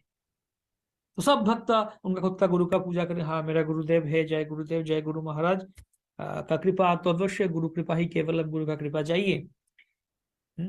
लेकिन अगर लोग सोचे कि नहीं मेरा गुरु जो बोलेंगे वही मेरे लिए एकमात्र है, प्रभुपाद क्या बोले ना बोले वो अलग बात है। नहीं, तो सब आने वाले 10,000 साल तक जब तक इस्कॉन रहेगा, तब तक हर रोज मंदिर में श्री गुरु चरण पद्म केवली भक्ति सन्मुख आखिर जो गुरु पूजा करेंगे और पुष्प देंगे, हम प्रभुपाद के चरण में ही पुष्प देंगे। लोग प्रणाम मंत्र कहेंगे, प्रभुपाद के प्रणाम मंत्र ही कहेंगे। हर जगह प्रभुपाद के ही चित्र रहेंगे अगर वो इस्कॉन का नाम में चलता है। अगर कोई नहीं, दूसरा कोई, अगर मैं मान लीजिए मैं अगर अलग होके मेरा खुद का संस्था खोल दिया और मेरा शिष्य बना दिया तो अलग बात है, जो मतलब वो जो है। लेकिन इस्कॉन है, इस्कॉन है तो इस्कॉन में प्रभुपाद ही रहेंगे, प्रभुपाद ही शिक्षा, सबके शिक्षा गुरु बनकर रहेंगे। तो जो ऋत्विक बात चर्चा किए थे हम पिछले क्लास में, जहां कहा था कि ऋत्विक लोग क्या बोलते, नहीं प्रभुपाद हमारा दीक्षा गुरु है। एक्चुअली उनका क्या कहना क्या है ऋत्विकवादियों का, कि जो वर्तमान गुरु है ना, बोले ये कोई गुरु सदगुरु नहीं है, प्रामाणिक नहीं, सबका दोष है, ये इनका ये दोष है, उनका वो दोष है, ये सब लोग गुरु बनने का लायक नहीं है, इसलिए प्रभुपाद हमारा गुरु है, प्रभुपाद दीक्षा गुरु है। तो एक ये बोल के, तो एक तो ये लोग प्रभुपाद का भी अपमान कर रहे हैं। मतलब क्या है, प्रभुपाद ने दूसरा कोई अच्छा शिष्य बना नहीं पाए, सदगुरु नहीं बना पाए, उनके परंपरा को कंटिन्यू कर नहीं पाए प्रभुपाद। बंद हो गया प्रभुपाद के बाद। हाँ, और दूसरा बात कि ये है वैष्णव अपराध कर रहे हैं, गुरु अपराध कर रहे हैं, वैष्णव के प्रति अपराध करते हैं ये लोग, है ना। तो बात है कि सारे भक्त आएंगे, सबको हम सम्मान करेंगे, लेकिन तो ऋत्विक लोग क्या बोलते हैं कि नहीं प्रभुपाद ही हम एकमात्र प्रभुपाद ही वो लोग प्रभुपाद प्रभुपाद प्रभुपाद प्रभुपाद प्रभुपाद बोलते हैं, प्रभुपाद ही दीक्षा गुरु। हम बोलते ये गलत है। कहाँ गलत है कि ये लोग बोलते प्रभुपाद हमारे दीक्षा गुरु है, वो गलत है। तो हमें क्या बोलना चाहिए कि हाँ हमें ही बोलना चाहिए प्रभुपाद प्रभुपाद। ऋत्विक लोग जैसे बोलते प्रभुपाद प्रभुपाद हमें बोलते हाँ प्रभुपाद प्रभुपाद प्रभुपाद, लेकिन वो लोग बोलते प्रभुपाद दीक्षा गुरु है, हम बोलते नहीं प्रभुपाद दीक्षा गुरु नहीं है। दीक्षा गुरु तो हमारा अपने अपने दीक्षा गुरु दीक्षा लेते हैं हम, जिनसे दीक्षा जीवित गुरु से दीक्षा लेते हैं दीक्षा गुरु, लेकिन प्रभुपाद शिक्षा गुरु है हमारे, सबके शिक्षा गुरु इस्कॉन में। जब इस्कॉन में आते हैं, मान लीजिए आप इस्कॉन में कैसे आए, कोई प्रसाद खा के आए या कीर्तन में आ गए या प्रोग्राम में, लेकिन जैसे भी आए प्रभुपाद का कृपा से ही तो आए ना। आपको जिन्होंने प्रचार किया होगा प्रभुपाद के बातें समझाए आपको, या प्रभुपाद की किताबें दी आपको, ये किताब लीजिए पढ़िए, तो प्रभुपाद की शिक्षा, प्रभुपाद की किताब पढ़ के, प्रभुपाद की शिक्षा सुन के ही आप इस्कॉन में आए हैं, भक्ति में आए हैं, है ना। तो प्रभुपाद ही हमारे प्रथम और प्रधान शिक्षा गुरु, प्रथम और प्रधान शिक्षा गुरु प्रभुपाद। पहला शिक्षा गुरु और मुख्य शिक्षा गुरु है प्रभुपाद। पूरा एकदम शुरुआत से शुरू करके एकदम अंत तक प्रभुपाद ही हमारे शिक्षा गुरु रहेंगे। और जैसे हम चर्चा किए थे पहले क्लास में भी, हमारे संप्रदाय में दीक्षा से ज्यादा शिक्षा महत्व दिया जाता है। जैसे गौड़ किशोर दास सवाजी महाराज के दीक्षा गुरु कोई और थे, लेकिन भक्तिवेदांत ठाकुर उनके दीक्षा गुरु नहीं थे, लेकिन हमारे परंपरा में गौड़ किशोर दास सवाजी महाराज के बाद, मतलब उनके पहले कौन आते हैं, भक्तिवेदांत ठाकुर, जो उनके दीक्षा गुरु नहीं थे। भक्तिवेदांत ठाकुर के पहले कौन आते, जगन्नाथ दास सवाजी महाराज, जो उनके दीक्षा गुरु नहीं थे, लेकिन भक्तिवेदांत ठाकुर जगन्नाथ दास सवाजी महाराज को सम्मान करते थे, उनके शिक्षा गुरु के रूप में स्वीकार करते थे। तो इससे शिक्षा बहुत महत्वपूर्ण है हमारे संप्रदाय में। तो इसलिए हम दीक्षा तो लेते हैं हमारे जो अलग अलग दीक्षा गुरु, लेकिन प्रभुपाद हमारे मुख्य शिक्षा गुरु है। इसलिए अगर इसको के कोई भी गुरु या कोई भी भक्त अगर कुछ भी बोले ऐसा करना चाहिए वैसा करना चाहिए, है वो अलग अलग सिद्धांत, लेकिन अगर वो प्रभुपाद के सिद्धांत के साथ ना मिले तो हम प्रभुपाद के सिद्धांत को ही अनुसरण करेंगे। है? कोई भी अगर शिक्षा गुरु हो, हाँ मेरा शिक्षा गुरु ने ऐसे बोला, या मेरा टेम्पल प्रेसिडेंट ने ऐसा कहा, मेरा काउंसिलर ने ऐसे कहा, या फिर मेरा दीक्षा गुरु ने वैसे कहा, कोई भी कुछ भी बोले, हम देखेंगे प्रभुपाद ने ऐसा कहा या नहीं, ये प्रभुपाद के बात के साथ मिलता है या नहीं। अगर देखेंगे नहीं मिलता है तो हरे कृष्ण, हम तो ये नहीं मान सकते कि प्रभुपाद ने ऐसे नहीं कहा। और मिलता है, हाँ ठीक है प्रभुपाद ने भी बोला, उन्होंने भी बताया, हाँ धन्यवाद, प्रभुपाद के बात ही बता रहे हैं हमें, हम आगे बढ़ेंगे करेंगे वो। तो प्रभुपाद ही इस्कॉन के मूल है, ये समझ लेना चाहिए हमें सबको। तो इसलिए तो पहले क्या करना चाहिए, सबसे पहले हमें प्रभुपाद का सिद्धांत क्या वो पता करना चाहिए। जैसे अलग अलग गुरु हैं, जैसे मेरा गुरुदेव भी इस्कॉन में गुरु है, तो उनका भी बुक पब्लिकेशन है, किताब है, तो मैं भी उसमें कोई सेवा करता हूँ, तो अलग से बुक लिखते हैं, बुक छपता है मेरा गुरुदेव के भी, लेकिन वो किन के लिए है, उनका जो शिष्य है उनके लिए, उनका जो हितैषी है वेलुइशर है उनके लिए। मतलब जो जो भक्त ने प्रभुपाद का किताब पढ़ा, इस्कॉन का भक्त है, प्रभुपाद का किताब पढ़ा है, तो वो अभी गुरुदेव के अलग अलग गुरुदेव है उनका भी किताब पढ़ सकते हैं, लेकिन सबसे पहले प्रभुपाद का किताब। मेरा गुरुदेव का किताब है, छप रहा है अलग अलग किताब, इसका मतलब ये नहीं कि मैं जाके रास्ते में जाके वो बांटूंगा। रास्ते में जाके नया लोगों को मैं क्या बांटूंगा, प्रभुपाद की किताब बांटूंगा, प्रभुपाद की किताब दूंगा। कोई भी अगर नया लोग आता है इस्कॉन में मंदिर में, या मैं किसी को प्रचार करता हूँ, सबसे पहले मैं उनको प्रभुपाद के ग्रंथ दूंगा कि आप ये पढ़िए, प्रभुपाद के ग्रंथ ये पढ़िए। ऐसा नहीं कि मेरा गुरुदेव ने ये लिखा बहुत अच्छा ये पढ़िए, नहीं, वो कितना भी अच्छा ग्रंथ हो, कितना भी क्या, लेकिन प्रभुपाद के ग्रंथ सबसे पहले आप ये पढ़िए, प्रभुपाद के लेक्चर पहले सुनिए, ये सुनिए। तो ये सारे प्रचारकों का भी यही उत्तरदायित्व है, सबको प्रभुपाद के साथ जोड़ के रखना, है ना। आप भी प्रचार करेंगे जब क्या कर रहे हैं अभी, आपका भी उचित है प्रभुपाद के साथ सबको जोड़िए। तो इसलिए सबको पहले प्रभुपाद की किताब पढ़ना चाहिए और प्रभुपाद की शिक्षा के पता करना चाहिए, हर रोज प्रभुपाद के लेक्चर सुनना चाहिए, प्रभुपाद के प्रवचन हमें हमेशा श्रवण करते रहना चाहिए, प्रभुपाद की कथा सुनना चाहिए, प्रभुपाद की किताब पढ़ना चाहिए, यही उचित है हमारे, ठीक है, दूसरा कुछ नहीं। उसके बाद जाके हम गुरु कैसे चयन करना है बाद में चर्चा करेंगे हम अगले आने वाले वीडियो में, लेकिन सबसे पहले कैसे, यही सिस्टम हो जाए, पहले प्रभुपाद का आश्रय है, प्रभुपाद के बात सुनिए, उसके बाद धीरे धीरे हाँ कौन सा गुरु है क्या है बाद में देखा, बाद में मतलब कौन सा गुरु मुझे प्रभुपाद के साथ ज्यादा संबंधित कराते हैं, कौन सा गुरु का शिक्षा मेरे पास प्रभुपाद के साथ ज्यादा मिलते जुलते लगते हैं, हाँ प्रभुपाद को ज्यादा याद दिलाते हैं, कौन सा गुरु का शिक्षा, उनसे मैं प्रेरित होता हूँ, उनसे मैं दीक्षा लूंगा। तो पहले सबसे पहले प्रभुपाद है।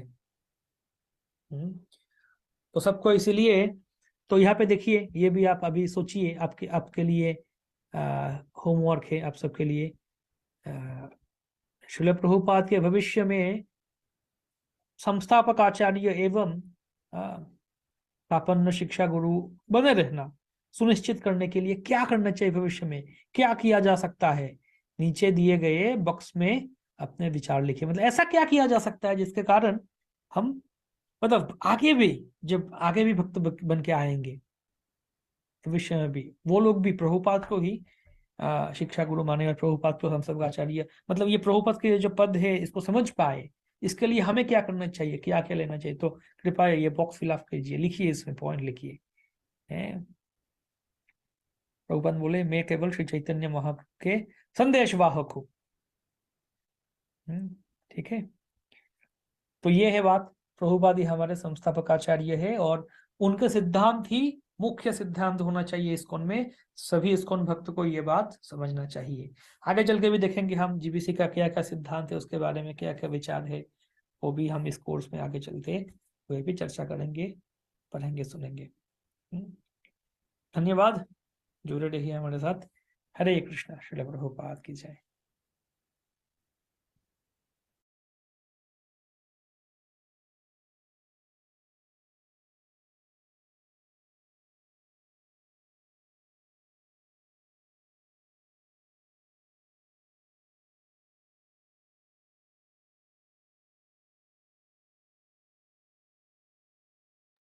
हरे कृष्णा, जय श्रील प्रभुपाद। हम श्रील प्रभुपाद के बारे में सुने। एक्चुअली ये जो पूरा कोर्स है इस्कॉन डिसाइपल कोर्स, इस कोर्स का मुख्य उद्देश्य यही है कि हमारे भक्तों को प्रभुपाद के बारे में समझाना। प्रभुपाद सिर्फ हाँ इस्कॉन बना दिया ठीक है चलो, ऐसा नहीं है। प्रभुपाद ने जो किया अनोखा है। क्या हो रहा है, पहले भी ऐसा देखा गया, लोग आ रहे इस्कॉन में जुड़ रहे, दीक्षा ले रहे, अभी तो मैं इस्कॉन के भक्त हूँ, दीक्षित हूँ, मेरा गुरु ये है, मेरा गुरु है, बस चलो। प्रभुपाद, हाँ प्रभुपाद तो बनाए इस्कॉन, पहले थे प्रभुपाद, ठीक है बस, और कुछ नहीं। लेकिन नहीं, प्रभुपाद को मूल केंद्र में रखना है कि प्रभुपाद हम सबके परम शिक्षा गुरु है। इस्कॉन में आने के बाद हाँ प्रभुपाद और दीक्षा लेने के बाद भी प्रभुपाद के साथ संबंध बनाए रखना है। आप मायापुर में जब आएंगे या फिर जो आए मायापुर में, फुलर घाट है, घाट से मायापुर मंदिर आते आते कितना सारे गौड़िया मठ में, रास्ता के इस तरफ उस तरफ गौड़िया मठ, कितना सारे 20-25 गौड़िया मठ तो होंगे ही रास्ता के दोनों तरफ। तो अगर मान लीजिए 10 गौड़िया मठ ही पकड़ लीजिए, 10 मठ में अगर 5-5 भक्त, हर एक मठ में अगर 5-5 भक्त भी है, कितना लोग हुआ टोटल, 50 भक्त। तो 50 भक्त बांट गए, बांट के अलग अलग जगह में चलो, छोटा छोटा मंदिर बना के चलो। लेकिन अगर 50 भक्त मिलके एक ही मठ होता, सोचिए इतना अच्छा प्रचार कर पाते, इतना अच्छा ये होता। तो एक्चुअली गौड़िया मठ एक ही था, लेकिन बाद में वो बट गया, सरस्वती ठाकुर के अलग अलग शिष्यों ने अलग अलग मठ बना दिए, अलग अलग करके वो एकदम गौड़िया मठ। तो इस्कॉन में भी ऐसा हो सकता है। इस्कॉन में अगर बोलेंगे नहीं मैं तो ये गुरु का शिष्य हूँ, ये गुरु का शिष्य है वो, अच्छा ये गुरु गुरु का शिष्यों को लेके वो मंदिर, वो गुरु का शिष्यों को लेके वो मंदिर, ऐसे करेंगे। झारखंड में सिर्फ यही गुरु का शिष्य है, हाँ उसके बाद दिल्ली में सिर्फ वही गुरु का शिष्य है, मायापुर में सिर्फ यही गुरु का शिष्य है। ऐसे अगर विचार होगा तो गुरु केंद्रिक नहीं होना चाहिए। प्रभुपाद के अनुयायी, हाँ प्रभुपाद के साथ हमारा डायरेक्टली कनेक्शन है। अच्छा मान लीजिए आज तो प्रभुपाद तो अभी ज्यादा नहीं, आज से कुछ साल पहले भी प्रभुपाद आए थे, ठीक है। मान लीजिए आज से 500 साल बाद, आज से 500 साल बाद के बाद बताते हैं, मान लीजिए तब और भी वो गुरु, हम भी नहीं रहेंगे, और भी गुरु कुछ आएंगे उसके बाद, तो मतलब और जनरेशन बढ़ जाएगा सामने। तो उनके लिए तो प्रभुपाद आज से 500 साल पहले आए थे, जैसे हम ही बोलते हैं ना, अरे रूप गोस्वामी आज से 500 साल पहले थे, कितना दिन हो गया। वैसे प्रभुपाद 500 साल पहले थे, तो क्या कनेक्शन रहेगा प्रभुपाद के साथ उनका? तभी भी प्रभुपाद के साथ उनका कनेक्शन रहेगा, तभी भी वो प्रभुपाद को उनको शिक्षा गुरु कहेंगे। हम्म तभी भी प्रभुपाद को शिक्षा शिक्षा गुरु कहेंगे।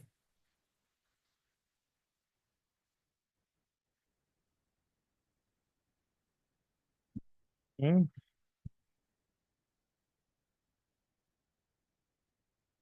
इसलिए ये महत्वपूर्ण बात है कि प्रभुपाद को हम समझें। सबको प्रभुपाद को फॉलो, दीक्षा गुरुओं को भी प्रभुपाद को फॉलो करना है, सबको प्रभुपाद को फॉलो करना चाहिए। और भी आगे चल के देखेंगे हम इस्कॉन में हर जगह में, इसलिए जब भी कोई कोई पोस्टर बैनर बनता है हर जगह प्रभुपाद के फोटो होना चाहिए, प्रभुपाद का नाम होना चाहिए। वो वेबसाइट बनाया, प्रभुपाद का नाम होना चाहिए हर जगह में। ओके, तो बताइए कोई प्रश्न है इस बारे में, प्रभुपाद के बारे में?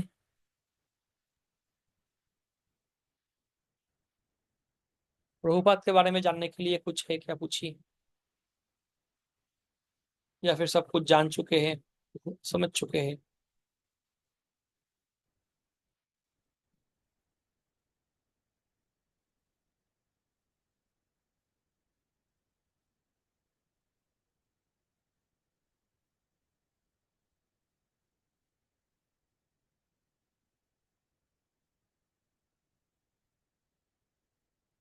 ओके, तो हम अभी देखेंगे नेक्स्ट पॉइंट, नेक्स्ट टॉपिक है, आगे बढ़ेंगे।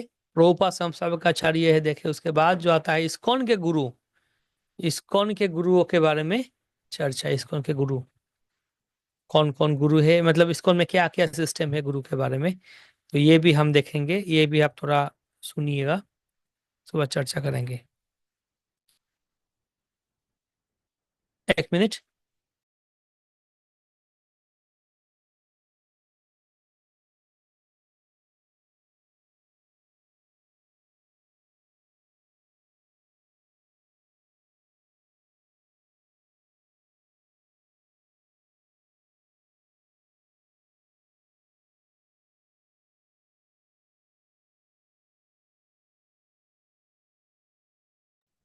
ओके, तो सवाल ये पूछ रहे थे कैसे हम पता कर सकते हैं कि कौन, आइडेंटिफाई कर सकते हैं कौन ऋत्विक है।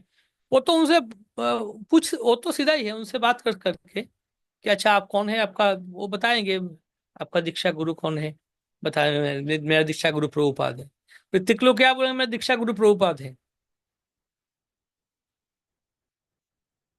आप बोलेंगे मेरा दीक्षा गुरु ये है, बोला अच्छा आपका दीक्षा गुरु, मेरा दीक्षा गुरु प्रभुपाद है, ऋत्विक है।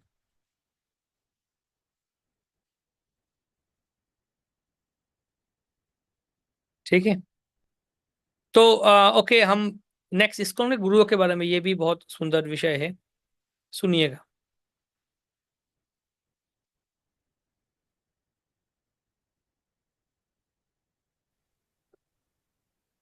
हरे, तो ये पहला अध्याय का 4 नंबर पाठ है।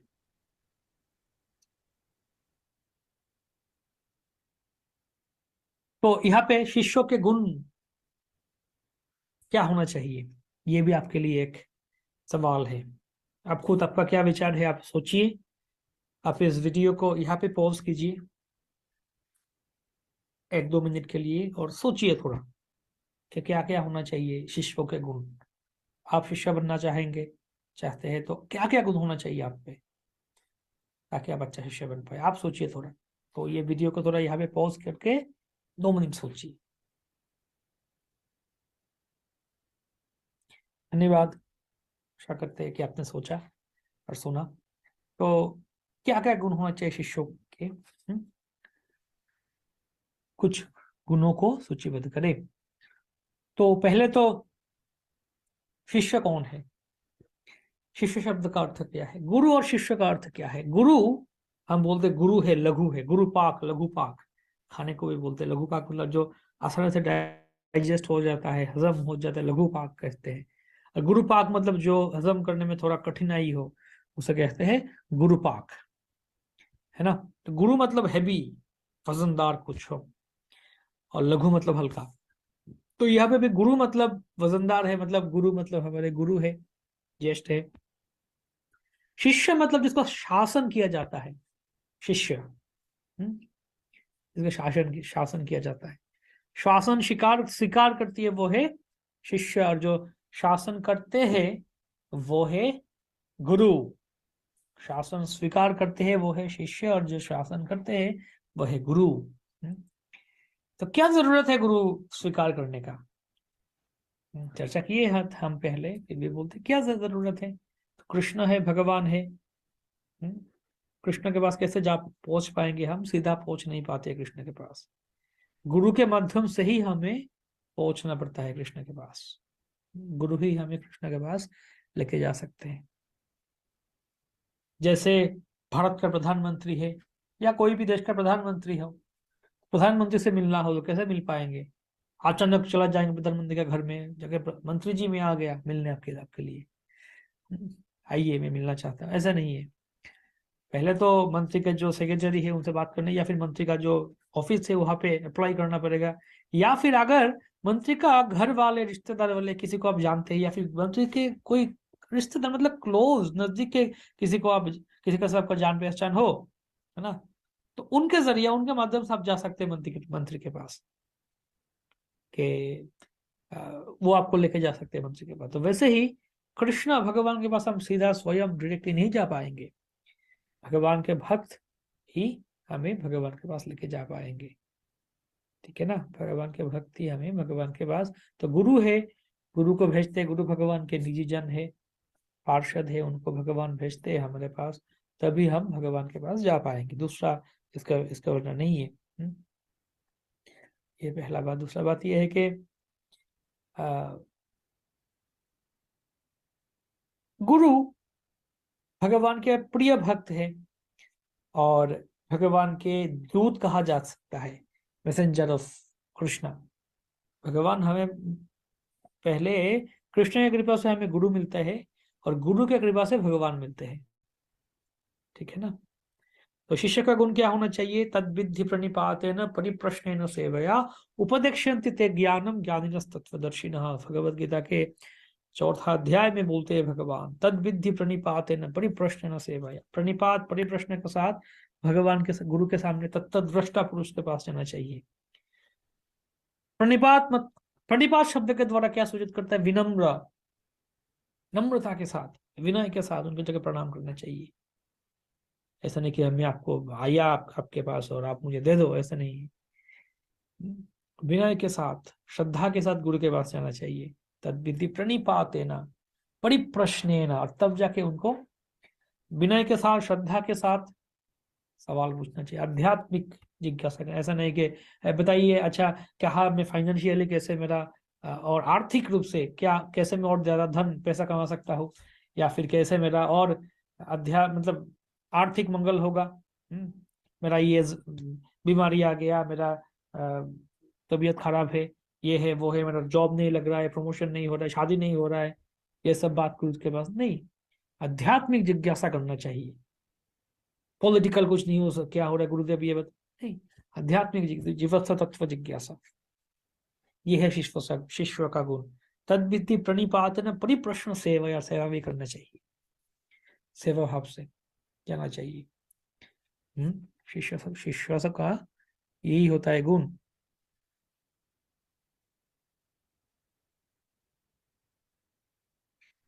तो इस्कॉन गुरु का मनोभाव कैसे होना चाहिए, ये एक बात है कि आपके अनुसार सामान्य रूप में से एक इस्कॉन गुरु के उपयुक्त मनोभाव लिखित थे। तो ये चर्चा करेंगे हम कैसे होना चाहिए। तो पहले हम जो चर्चा किए थे कल, उसके पहले का जो क्लास था कि श्रील प्रभुपाद हमारे संस्थापक आचार्य हैं, तो सारे इस्कॉन गुरुओं को पहले तो बात ये मानना चाहिए। एक्चुअली क्या हुआ, समस्या क्या हुआ बताए? गौड़िया मठ में श्रील भक्ति सिद्धांत सरस्वती ठाकुर बोले थे कि तुम लोग सब, एक्चुअली ये नियम होता है या ऐसा सिस्टम होता है जैसे भक्ति सिद्धांत सरस्वती ठाकुर आचार्य थे, गुरु थे। गौड़ीय मठ में सरस्वती ठाकुर ही को दीक्षा देते थे जब वो थे। उनके बाद अभी कौन दीक्षा देंगे? तो उनको पूछा गया था कि आप आपके बाद कोई आचार्य, आपके बाद आने वाले आचार्य किसी को आप सिलेक्ट कीजिए। ऐसे होता है, जो अभी जो आचार्य है वो चुन के जाते कि मेरे बाद ये बनेंगे, मेरा उत्तराधिकार, मेरा आचार्य बनेंगे। जैसे राजा होते हैं ना, राजा तो बोलते मेरे बाद युवराज ये बनेंगे, ये बनेगा भविष्य राजा, युवराज बना के जाते हैं। युवराज अभिषेक होता है, उसके बाद वो जगह राजा बनते हैं, ऐसे होता है। तो वैसे ही गुरु भी ऐसे ही, आचार्य भी ऐसे चुनते हैं कि मेरे बाद ये बनेंगे आचार्य।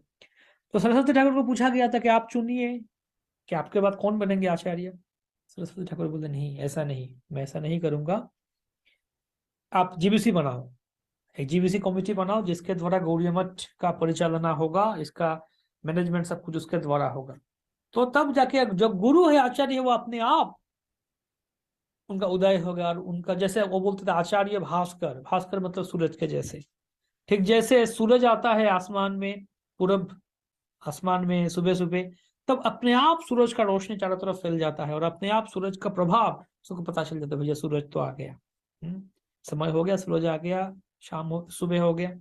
ऐसा नहीं किसी व्हाट्सएप मैसेज भेजो या फेसबुक में बोलो ये सूरज आ गया, ऐसे नहीं, किसी को बोलने की जरूरत नहीं होता है, सबको पता चल जाता है अपने आप से सूरज आ गया। दूर दूर तक सबको पता है सूरज आ गया, है ना। तो वैसे जब आचार्य, एक शुद्ध भक्त आते हैं, आचार्य आते हैं, उनका प्रभाव चारों तरफ अपने आप फैल जाता है, सबको पता चला हाँ आचार्य शुद्ध भक्त आगे, सबको पता चल जाता है। किसी को बोलने तुरंत भी आचार्य आगे, ऐसे नहीं, जरूरत नहीं होते। ठीक है। तो वैसे ही शुद्ध भक्त आचार्य जो है, उनका प्रभाव चारों तरफ फैल जाता है। सरस्वती ठाकुर बोले कि मैं नहीं आचार्य चुन के नहीं जाऊंगा, आप सब जीबीसी बनाओ और तब जाके दीक्षा दे सकते हैं, मतलब दीक्षा गुरु बनेंगे, दीक्षा होगा, अलग अलग दीक्षा गुरु बन सकते हैं। तो सरस्वती ठाकुर का जाने के बाद क्या हुआ,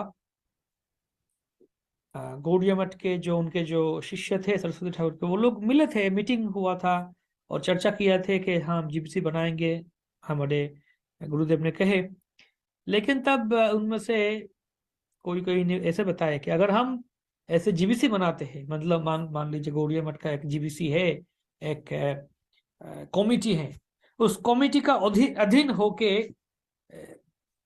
गुरु दीक्षा देंगे, तो मतलब गौड़ीय मठ का मेन होंगे जीबीसी, होगा जीबीसी मेन कमेटी, और उसके अधीन उसका जो अंडर में आएंगे गुरु दीक्षा देंगे। मान लीजिए यहाँ 5 गुरु है, 10 गुरु है, 10 गुरु अपने अपने शिष्य बना रहे, दीक्षा दे रहे, लेकिन वो सब जीबीसी के अधीन में है। तो क्या होगा, उसका मतलब ये है कि गुरु जो है अलग अलग 10 गुरु होंगे, तो ये गुरु उनके शिष्य के ऊपर पूरा के पूरा परम कर्तृत्व नहीं जता पाएंगे कि तुम मेरा शिष्य हो, मैं जो बोलूंगा वही करना पड़ेगा। या शिष्य मेरा गुरु जो बोलेंगे वही करूंगा, मैं सिर्फ वही करूंगा, मेरा गुरु का बात ही मानूंगा और किसी का नहीं मानूंगा। या फिर गुरु जी बोलेंगे मैं जो बोलूंगा वही करो और दूसरा मतलब ऐसा भी गुरु भी ऐसा नहीं बोल पाएंगे, क्योंकि उनके ऊपर जीबीसी है। मान लीजिए ये एक मंदिर है, मठ है या मंदिर है, इस मंदिर में मैं एक गुरु हूँ, मेरा शिष्य है, दूसरा कोई रामलाल एक गुरु है, उनका शिष्य है, कृष्णलाल एक गुरु है, उनका शिष्य, श्यामलाल एक गुरु है, उनका शिष्य है। तो मैंने बोला ऐसे ऐसे करना चाहिए, मेरे शिष्य ने बोला हाँ गुरुदेव ऐसा करेंगे। रामलाल महाराज बोले हाँ वैसे वैसे करना चाहिए, वो बोले, उनके शिष्य बोले हाँ ऐसे करेंगे। श्यामलाल महाराज आके बोले दूसरा अलग तरीका बोले, तो उनके शिष्य हाँ। तो अभी डिवोटीज इन जनरल ना सब कंफ्यूज हो गए कि ये गुरुदेव बोले ऐसा करना चाहिए, रामलाल गुरुदेव बोले वैसा करना चाहिए, श्यामलाल महाराज बोले वैसा करना चाहिए। तो अलग अलग गुरुदेव, उनका अलग अलग मत है, तो किसका मत मतलब, और इस मंदिर में सब गुरु का शिष्य है, कोई बोलता नहीं हमारे गुरु जो बोले वही करेंगे, तो कैसे एकता कैसे आएगा। तब देखा जाएगा नहीं, जीबीसी है ऊपर, जीबीसी जो बोलेंगे वही होगा। जीबीसी बोले नहीं रामलाल महाराज जो बोले वही सही है, मतलब ऐसा ही होना चाहिए, जीबीसी का सिद्धांत है। सब बोले हाँ तो फिर जीबीसी का बात मानना पड़ेगा। तो रामलाल महाराज का शिष्य बोले हाँ वेरी गुड, हमारे गुरुदेव जो बोले वही हुए, हम वही करेंगे। लेकिन श्यामलाल महाराज का शिष्य बोलेंगे नहीं, तो हमारा तो हमारे गुरुदेव ने बोले वो क्या, उसका क्या, उस नहीं मान रहे। तो मतलब उसका मतलब ये है कि इस जीबीसी के अधीन का जो सिस्टम है ना, वहां गुरुदेव पूरा के पूरा कर्तृत्व नहीं कर पाते, अथॉरिटी के, हाँ मैं ही अथॉरिटी मेरे शिष्यों के लिए, ऐसा नहीं होता है। जीबीसी उसके सबके ऊपर अथॉरिटी है। तो एक्चुअली सरस्वती ठाकुर ने कुछ शिष्य ये समझ पाए और वही ऐसे बोले कि अगर जीबीसी बनाएंगे तो ऐसा सिचुएशन होगा, तो इससे अच्छा है हम ऐसे जीबीसी ना बनाए हम ना सब अलग अलग होके रामलाल महाराज का अलग मठ, श्यामलाल महाराज का अलग मठ, मेरा अलग मठ, तुम्हारा अलग मठ, अलग अलग होके अलग अलग मठ बना के अलग अलग शिष्य बनाते हैं। और मेरा मठ में मैं ही गुरु हूँ, मेरा बात ही चलेगा। उनका रामलाल महाराज का मठ में वही आचार्य वही गुरु है, उनका बात ही चलेगा। श्यामलाल महाराज का मठ में वही आचार्य वही गुरु, उनका बात ही चलेगा। तो किसका बात चलेगा शिष्यों के ऊपर? ये भी एक विषय था। तो आगे सब बोला हाँ तो ये अच्छा आइडिया है, अब सब मिलकर अलग अलग मठ बना देते। तब बिखर गए, तो वो वहां से बिखर गए। तब जाके अलग अलग सरस्वती ठाकुर के अलग अलग शिष्य अलग अलग जगह में जाके अलग अलग मठ, कोई मायापुर में, कोई नवद्वीप में, कोई गोदरुम में, कोई वृंदावन, कोई पुरी, अलग अलग जगह अलग अलग मठ बना दिए। तो गौड़ीय मठ टुकड़े टुकड़े होके अलग अलग हो गया। इस्कॉन में भी वही बात है कि सरस्वती श्रील प्रभुपाद बोले सरस्वती ठाकुर के उनके गुरुदेव के अनुसार बोले हाँ जीबीसी बनाओ। प्रभुपाद खुद जीबीसी बना के गए थे और बोल के गए थे जीबीसी कैसे काम करेगा, दिखाए गए थे। तो जीबीसी के अधीन में गुरु है। तो जो बात मैंने बोला थोड़ा देर पहले वही इस्कॉन में वही चलता है कि जीबीसी ऊपर है और जीबीसी के अधीन में है गुरु। तो कोई गुरु नहीं कह सकते कि हाँ तो मैं तुम्हारा गुरु हूं, मैं जो बोलूंगा वही करना पड़ेगा तुम्हें, तुम वही करो। हाँ नहीं, क्योंकि जीबीसी है ऊपर। अगर जीबीसी का कोई सिद्धांत है कि ऐसे ऐसे ऐसे करना चाहिए और मैं एक गुरु है बोलो नहीं मेरा शिष्य ऐसे ऐसे करो, तो जीबीसी की बात नहीं माना आपने। तो फिर कैसे चलेगा इसको? अगर मैं बोलूँ ऐसे करो, वो बोले ऐसे करो, वो बोले, तो इसलिए क्योंकि इसको ने बहु गुरु एक साथ है, अनेक गुरु एक साथ है ना, मल्टी गुरु ऑर्गेनाइजेशन है। गौड़ीय मठ मल्टी गुरु नहीं है, एक एक आचार्य ही है। हर एक गौड़ीय मठ में एक एक आचार्य है, लेकिन यहाँ पे अनेक गुरुओं का शिष्य एक साथ मिले जुले रहते हैं। तो इसलिए ये बात है, सबके ऊपर है गुरु, गुरु के नीचे सबके ऊपर है प्रभुपाद, प्रभुपाद के नीचे जीबीसी, जीबीसी के नीचे गुरु। तो ऐसे भाग होना चाहिए इसको गुरुओं के कि नहीं श्रील प्रभुपाद का बात माने। श्रील प्रभुपाद हम हमारे शिष्यों को श्रील प्रभुपाद के सिद्धांत सिखाए और सबको यही सिखाए कि तुम सब प्रभुपाद के प्रति शरणागत रूप से रहो। तो मैं दिखाता हूँ आपको, देखिए ये है, ये जो चार्ट दिया गया, हाँ ये जो चार्ट है इस्कॉन के एक उपरोक्त चार्ट केवल शिक्षण हेतु है, शासन आदेश नहीं है। यह केवल शैक्षणिक उद्देश्य हेतु ही है। It's for only for education purpose से ये दिया गया, ठीक है। शासन के शिक्षा के लिए कोई शासन आदेश नहीं है कि भैया ऐसे ऐसे ऐसे ही होगा। तो शिक्षा के लिए ऐसे दिया गया, अलग अलग गुरु के बारे में, शिक्षा के बारे में। तो देखिए सबसे ऊपर है प्रभुपाद, प्रभुपाद के नीचे है जीबीसी प्रतिनिधि, मतलब जीबीसी है। तो जीबीसी के अधीन में गुरु सेवा कमेटी है और जीबीसी के अधीन में संन्यास मंत्रालय है। मतलब क्या है, उनके संन्यास मंत्रालय के नीचे देखिए सन्यासी है, गुरु सेवा कमेटी के नीचे है गुरु है। हम उसका मतलब गुरु जो है इस्कॉन में वो भी स्वतंत्र नहीं है कि मैं जो मन पसंद वही करूंगा, तुम्हारा जो पसंद तुम करो, मेरा जो पसंद वो करूंगा। इस्कॉन में गुरु भी कोई स्वतंत्र नहीं होते हैं, उनको भी बात मानना पड़ता है। प्रभुपाद के जो है मतलब एक सिस्टम बनाना पड़ता है। संन्यास मंत्र सन्यासियों भी स्वतंत्र नहीं है कि मेरा जो बातें मैं वही करूंगा, नहीं, सन्यासियों को भी संन्यास मंत्रालय के अधीन आके कार्य करना होता है। उनको भी रिपोर्ट देना पड़ता है। तो इसको उनके प्रभुपाद के अधीन में जीबीसी है, जीबीसी के अधीन में संन्यास मिनिस्ट्री है, गुरु सेवा कमेटी है, और जीबीसी के अधीन में सन्यासी भी जीबीसी के अधीन भी है, गुरु भी जीबीसी के अधीन में है। आंचलिक प्रतिनिधि मतलब रीजियोनल बॉडी है, आंचलिक प्रतिनिधि, उनके अधीन में भी सन्यासी है, उनके साथ भी गुरु है। और यहाँ पे सन्यासी के अधीन में मंदिर अध्यक्ष है, कनेक्टेड एक दूसरे के साथ। गुरु के साथ नामहट्ट संचालक है, सन्यासी के साथ भी ये नामहट्ट संचालक है। सन्यासियों के साथ मंदिर निवासी भक्त या शिष्य है, गुरु के साथ गृहस्थ भक्त शिष्य है। तो वैसे करके क्या होता है कि सारे के सारे भक्त इसको ऐसे करके अधीन में है, प्रभुपाद के अधीन में है सारे के। जैसे मान लीजिए मैं गृहस्थ भक्त हूँ, आप एक गृहस्थ भक्त है, कोई एक कोना में बैठ के आप आपका घर में आप कोई काम धंधा व्यापार करते, आप घर में भजन करते, तो आप भी कैसे इस्कॉन में कनेक्टेड है, आपका लोकल मंदिर है, मंदिर के साथ जुड़े हुए हैं आप, नाम हट्टे के साथ, या फिर नाम हट्टे या कौन भक्ति वृक्ष में जुड़े हुए हैं आप। वो भक्ति वृक्ष का जो लीडर संचालक होंगे वो मंदिर के साथ जुड़े हुए हैं, और वो आंचलिक प्रतिनिधि के साथ जुड़े हुए हैं, और वो आंचलिक प्रतिनिधि जीबीसी के साथ जुड़े हुए हैं यहाँ पे। और एक वो होना चाहिए, ये जो मतलब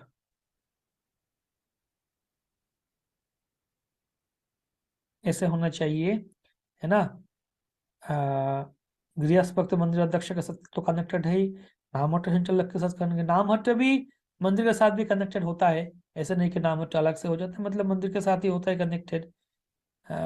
और यह भी होता है आंचलिक प्रतिनिधि के साथ भी, मंदिर अध्यक्ष और आंचलिक प्रतिनिधि के बीच में संबंध होता है।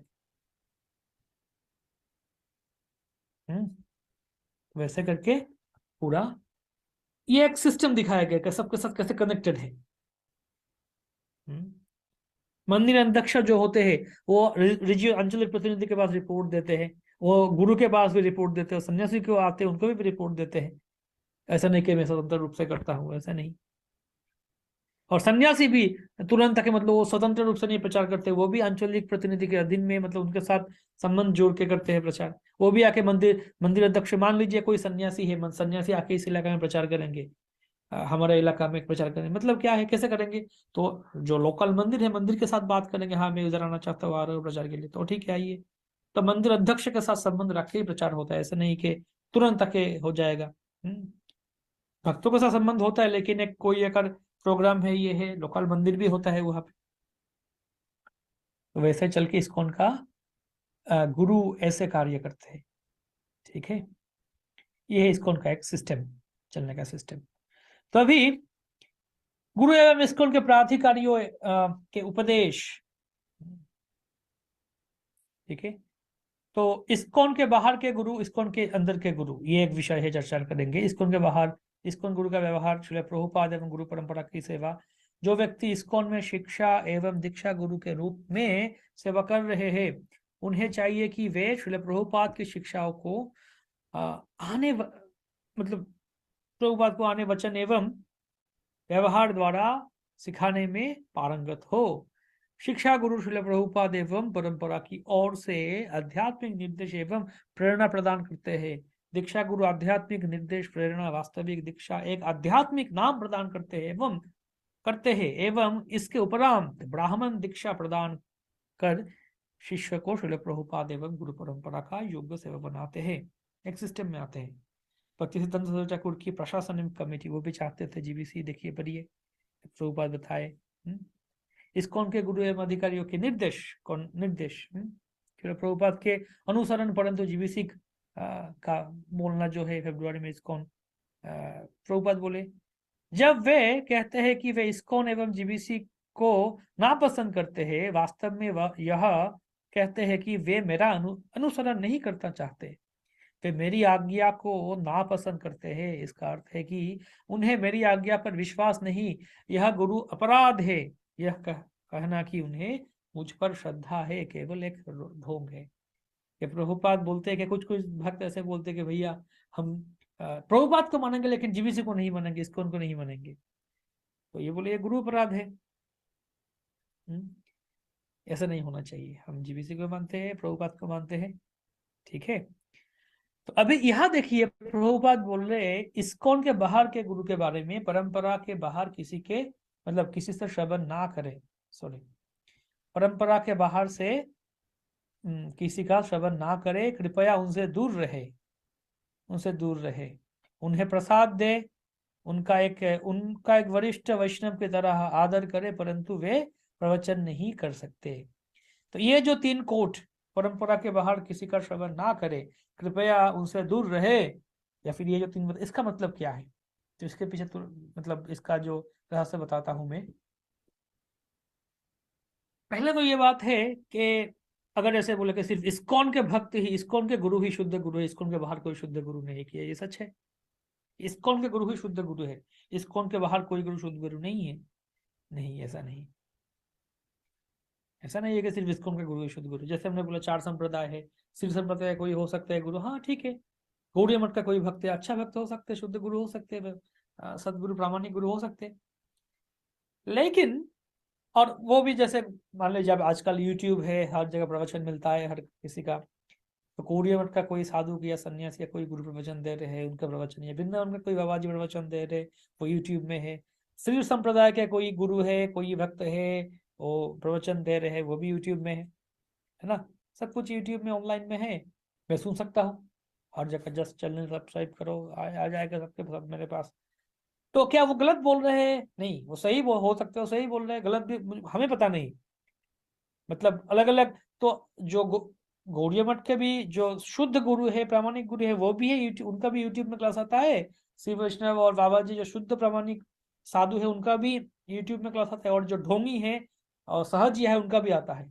तो मैं कैसे उसका पार्थक्य, कैसे उसमें पहले तो क्या उसका अंतर ढूंढूं, क्या कौन सही है कौन गलत है, पहले तो ये बात है। दूसरा बात ये है कि हाँ, मान लो कोई वृंदावन के कोई बाबा जी हो, कोई ठाकुर, कोई साधु हो, जिनका प्रवचन यूट्यूब में, हरि कथा भागवत कथा यूट्यूब में मिलता है, हाँ, हो सकता है, हाँ वो सही है। लेकिन क्या है, जो मेरा परंपरा है, श्रील प्रभुपाद के अधीन में जो परंपरा है, प्रभुपाद ने जो शिक्षा दिए हमें महाप्रभु के, हो सकता है उसके साथ उनका जो देखने का जरिया थोड़ा अलग हो। जैसे मैं बचपन में जब आर्ट स्कूल में जाता था, एक चित्र बनाने का आर्ट स्कूल में जाता था, ड्राइंग पेंटिंग स्कूल में, बच्चे में छोटा जब था, तो first year second year third year से सिखाते थे। 3 साल में था वो, 3-4 साल था वहाँ पे। तो मुझे ऐसे हमें क्या करते थे, बीच में मान लीजिए कोई बक्सा है या फिर कोई बोतल है या कोई बक्सा है, वो रखा जाता था, और हम सब जो छात्र है, जो विद्यार्थी है, सबको एकदम गोल होके बैठते थे, सर्कल होके बैठते थे, और बीच में कोई बक्सा या कोई कुछ रखा जाता था। तो बोला जाता है उसका तस्वीर बनाओ। हाँ, तुम उसका तस्वीर, वो जो बक्सा है या फिर वो जो पिरामिड है, उसका तस्वीर बनाओ। तो मान लीजिए मैं उसको टेढ़ा दिख रहा हूँ, मतलब मेरे पास वो टेढ़ा दिख रहा है वो जो बक्सा, तो मुझे वो टेढ़ा करके ही आंकना पड़ेगा, उसको ड्रॉ करना पड़ेगा। उधर जो बेटा है वो कोने में बगल में, उसको सीधा देख रहा है, उसको सीधा करके ही उसको ड्रॉ करना पड़ेगा। या फिर मैं देख रहा हूँ ऐसे, उसमें कुछ एक लाइट का एक रोशनी आके उसका कुछ चमक हो रहा है, मुझे उसके साथ ड्राइंग करना पड़ेगा। तो टीचर जो आके बैठेंगे मेरे पास, वो देखेंगे आकर के उसको मैं सही तरह से ड्रॉ कर पाया या नहीं, मतलब एंगल ठीक है या नहीं, दृष्टिकोण ठीक है या नहीं। दृष्टिकोण का बात है, एक ही बक्सा है, लेकिन यहाँ पे 15 छात्र एक साथ अलग गोल होकर बैठे, बीच में बक्सा है, तो 15 लोगों ने अलग अलग दृष्टिकोण से उसको देखे और अलग अलग दृष्टिकोण से उसको उसका ड्रॉ कर रहे हैं, है ना। तो यही बात है। हाँ, श्री संप्रदाय है, वृंदावन के बाबा जी है, उनको वो भी बोल रहे हैं कृष्ण कथा, हरि कथा, वो भी सही है, लेकिन उनका बोलने का तरीका या फिर वो जो दृष्टिकोण से बोल रहे हैं शायद वो अलग है, और हमें जो श्रील प्रभुपाद ने जो सिखाया वो अलग दृष्टिकोण से है। तो यहाँ पे भ्रमित हो जाऊंगा मैं, यहाँ पे कंफ्यूजन आ जाएगा। इसलिए परंपरा निष्ठा मतलब आचार्य निष्ठा मतलब मुझे श्रील प्रभुपाद के अधीन से ही शिक्षा लेना चाहिए। इस्कॉन के अधीन में ही, इस्कॉन के श्रील प्रभुपाद, इस्कॉन के जो गुरु है उनसे ही सीखना चाहिए, सुनना चाहिए। और जो भक्त है, बाकी जो इस्कॉन के भक्त है, प्रभुपाद के शिक्षा के अनुसार है, उनसे ही सीख लेना चाहिए, बाहर के किसी से नहीं। ये बात बहुत ही महत्वपूर्ण है। तो इसलिए प्रभुपाद बोले कि ऐसा होता है कि प्रभुपाद के एक्चुअली प्रभुपाद जब प्रचार किए और मंदिर बनाए पूरा विश्व भर, तो उनके शिष्यों को इंडिया भी भेजे, भारत में भी मंदिर बने इस्कॉन के। तो अलग अलग गौड़िया मठ भी है। तो एक महाराज थे, प्रभुपाद के गुरु भाई थे, सरस्वती ठाकुर के शिष्य, सिर्फ एक ही नहीं, और भी कुछ कोई कई थे, जो क्या करते थे, प्रभुपाद का निंदा करते थे उनके शिष्यों के पास, समझ, मतलब उनको ब्रेन वॉश करते थे, अरे तुम्हारा स्वामी, तुम्हारा प्रभुपाद, मतलब वो सही नहीं बोले, या फिर ये ऐसा नहीं है, वैसे है, या वो तुम्हारे गुरु नहीं है, अलग अलग बात समझाते हैं उन लोगों को, विभ्रांत भ्रमित कर देते थे। तो वैसे एक महाराज प्रभुपाद के गुरु भाई, वो ऐसे उल्टा सीधा समझाते थे उनका शिष्यों को, अलग अलग बात बोलते थे, मतभेद का बात बोलते थे। तो ये भी नहीं बोलेंगे मतलब वो गलत है, हम भी ऐसा भी नहीं बोले, मतलब ऐसा नहीं कि भैया उनको हम गाली देंगे, ऐसा नहीं है, वो उनको श्रद्धा करने, प्रभुपाद बोले उनका गुरु भाई, हमें श्रद्धा करना चाहिए। लेकिन क्या है, गुरु भाइयों में तो होता ही है, मतलब जैसे मैं मेरा दोस्त हो, मतभेद तो होता ही है, मैं ऐसे बोलता हूँ वो ऐसा बोलते हैं, मतभेद होता है। जैसे बाबा और काका के बीच, बाबा और चाचा, पिताजी और चाचा जी के बीच तो झगड़ा या फिर उनके बीच मतभेद तो होता ही है, लेकिन चाचा जी मुझे प्यार करते हैं, मैं भी उनको श्रद्धा करता हूँ, है ना। तो वैसे ही प्रभुपाद और उनके गुरु भाई में कुछ ये होता था, लेकिन उनका गुरु भाई आके प्रभुपाद के शिष्यों को उल्टा समझाते थे। तो प्रभुपाद तब बोले, चिट्ठी लिखे उनके भक्तों को कि तुम लोग उनका मंदिर में गौड़िया मठ में मत जाओ, गौड़िया मठ में मत जाओ, और उन लोगों से मतलब मत सुनो। और अगर वो महाराज मतलब गुरु भाई अगर मंदिर में हमारे इस्कॉन मंदिर में आए तो उनको बैठने दो, प्रसाद दो, रहने के लिए अच्छा व्यवस्था करो, तो उनको सब सेवा करो, लेकिन उनको प्रवचन देने मत दो। वो अगर कुछ बोलना चाहेंगे, प्रवचन देना चाहेंगे, तो बोलो कि नहीं, हमारा पहले से ही जो वक्ता है, प्रवचक है, वो निर्धारित हो गया है, बस। तो ये बात है कि सबको सब आय के शिक्षा देंगे, ऐसा नहीं होता है। जैसा अगर मायावादी भी कोई आए, सन्यासी भी आए, उनका हम सम्मान करेंगे, प्रणाम करेंगे, ठीक है, प्रणाम करेंगे, सन्यासी है, साधु है, ठीक है, लेकिन उनके पास जाके उनसे उनसे संग करना, उनसे सुनना हरि कथा, वो नहीं करेंगे हम, वो नहीं करेंगे हम, उनसे सुनेंगे नहीं। ये बहुत सावधान रहना चाहिए। मायावाद भाष्य सुननी है सर्वनाश, महाप्रभु बोले, वैसे ही दूसरे किसी से सुनना सर्वनाश है। तो इसलिए इसको उनके बाहर से शिक्षा लेना बहुत ही डेंजरस है और सावधान रहना चाहिए। आजकल यूट्यूब में किनसे सुन रहे हैं, फेसबुक में, यूट्यूब में भागवत कथा चलता है, बहुत लोग बोलते रहते हैं, लेकिन सावधान रहना चाहिए, किनसे सुनते हैं हम, सबसे नहीं सुनना चाहिए, सावधान रहना चाहिए।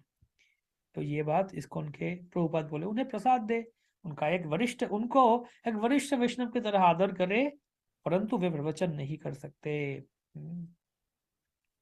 और भी बताएगा, जीबीसी मतलब गवर्निंग बॉडी कमीशन, जीबीसी का मतलब है, एक्चुअली ये ब्रिटिश एक टर्म था उस समय। इंडियन एयरलाइंस में जीबीसी गवर्नर, सरकार, मतलब इसको उनका सरकार मान लो, उस समय जीबीसी था इंडियन रेलवेज में। तो वैसे जीबीसी का शब्द है गवर्निंग बॉडी कमीशन, जो मैनेजमेंट करेगा, सब कुछ चलाएगा इसको, उनको अंतिम संचालक अधिकार संपूर्ण कृष्ण अवनामृत संघ के गवर्निंग बॉडी कमीशन जीबीसी के होंगे। तो प्रभुपाद देखिए बोले, गौड़ीय मिशन अपने प्रचार कार्य में असफल रहे। क्यों जी? वो नहीं सुने।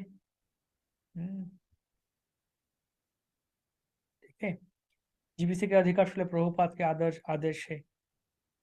तो प्रभु एक्चुअली, तो ये अतिरिक्त और कथन, अतिरिक्त और उद्धृति कोट से ये सब पढ़िएगा। कुछ कोई भी सवाल हो, प्रश्न हो, मुझे व्हाट्सएप में या ग्रुप में, या फिर मुझे पर्सनली व्यक्तिगत रूप में भी व्हाट्सएप में सवाल पूछ सकते हैं, या ग्रुप में भी पूछ सकते हैं, भेज सकते हैं, मैं आपको जवाब दूंगा। तो एक्चुअली क्या था, प्रभुपाद बहुत प्रयास किए थे उनका बाकी गुरु भाइयों को एक साथ मिला के एक साथ मिलकर प्रचार करें, लेकिन आए नहीं वो लोग। तो प्रभुपाद, ऐसे हुआ था, मीटिंग हो रहा था, तो एक्चुअली श्रीमद जयप्रकाश स्वामी महाराज बताए ये कि प्रभुपाद के साथ वो भी थे, और उनको बंगला तो आता ही है, तो तब से आता था। तो प्रभुपाद और उनके बाकी गुरु भाई थे एक साथ, और मीटिंग हो रहा था, तो उनको पता नहीं था कि प्रभु के जयप्रकाश स्वामी गुरुदेव को उनको बंगाली आता है। तो वो भी उधर थे। तो प्रभुपाद उन लोगों को बोले कि बाकी जो उनका गुरु भाइयों को, कि आप लोग आइए, हम एक साथ मिलकर प्रचार करते हैं, हम एक साथ मिलकर प्रचार करें, हरिनाम करें, प्रचार करें। तो उनमें से एक बोले, तो गुरु भाई बोले कि ऐसा हो कि छोटा सा तालाब में हम बड़े मछली है। वो लोग बोले कि हम छोटा तालाब में बड़े मछली है। तो हम हमारा जैसे मतलब हमारे मतलब मान लीजिए मेरा 200 शिष्य है, 200 शिष्य के लिए मैं ही गुरु हूँ, और मैं ही मतलब मेरे बात ही चलता है, मेरे बात ही मानते हैं ये लोग, 200 शिष्य। लेकिन अगर आपके साथ जुड़ेंगे तो हो सकता है 2000 लोग आएंगे, लेकिन वहां पे आप इतना करिश्मेटिक और इतना, आप प्रभुपाद को बोले कि आप इतना मतलब आपका प्रचार और सब कुछ इतना स्मार्ट है आप, कि आप हमें छोड़ के आगे ऊपर ऊपर चला जाएगा, मतलब यू विल ओवर पावर अस। तो सब लोग आपको ही मानेंगे, आपको ही नेता बनाएंगे, हमारा बात कोई नहीं सुनेगा। तो एक बड़ा तालाब में छोटी मछली बनने से अच्छा है छोटे तालाब में बड़ा मछली बन के रहे। ये उनका फिलोसफी था। तो जयप्रकाश का महाराज जो बातें बताए कि लोग ऐसे बोले, तो प्रभुपाद भी बहुत नाखुश हुए इनका बात सुन के। ऐसे ऐसे साधु का ऐसे विचार नहीं होना चाहिए कि भैया हम ऐसे नेता बनकर रहेंगे, लीडर बनेंगे, कंट्रोल करेंगे। तो इससे ही समस्या होता है, अहंकार आ जाता है, हिंसा आ जाता है। तो इस्कॉन गुरु का मनोभाव कैसे होना चाहिए? ऐसा होना चाहिए कि श्रील प्रभुपाद की शिक्षा उनका शिष्य दे। जैसे मैं बता सकता हूँ, एक गुरु है इस्कॉन गुरु, वो जब दीक्षा दे रहे थे, वो बता रहे थे दीक्षा देने के समय कि आज मैं तुम सबको दीक्षा दे रहा हूँ। एक्चुअली मैं आज तुम सबको दीक्षा दे रहा हूँ, हाँ तुम मेरा शिष्य हो, इस्कॉन में है हम।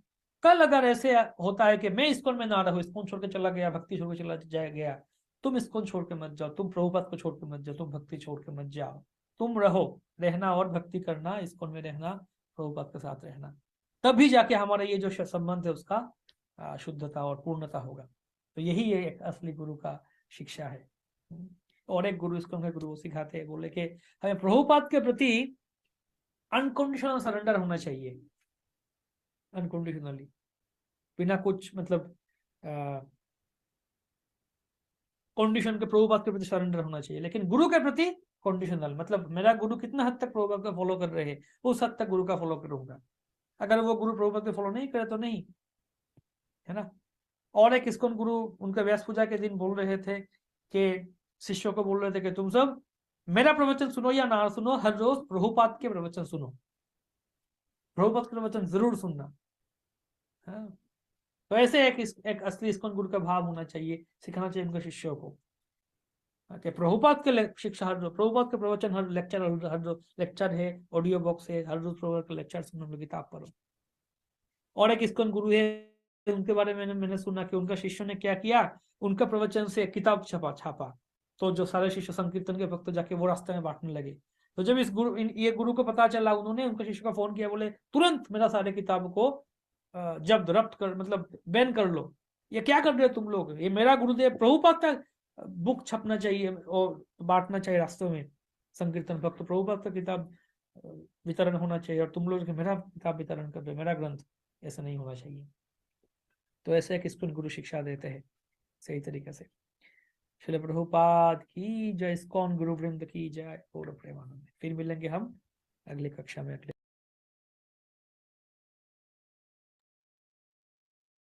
हरे कृष्णा।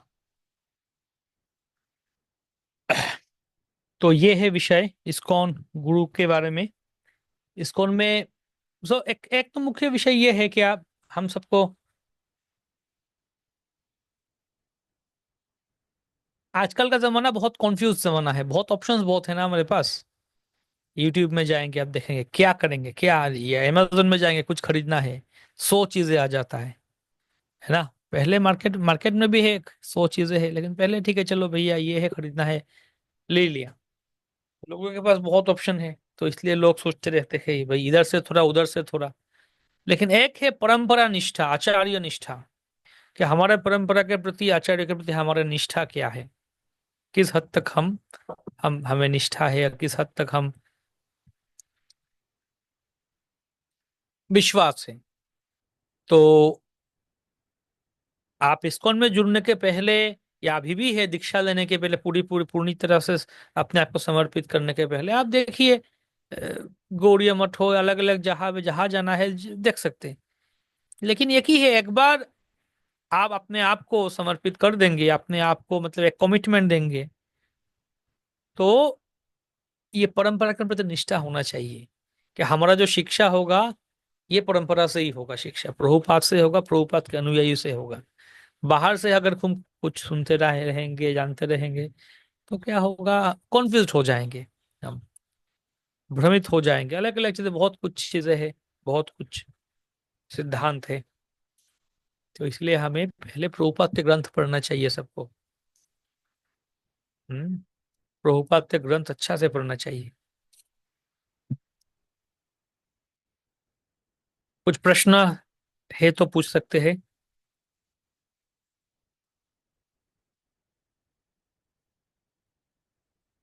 यस माता जी बताइए।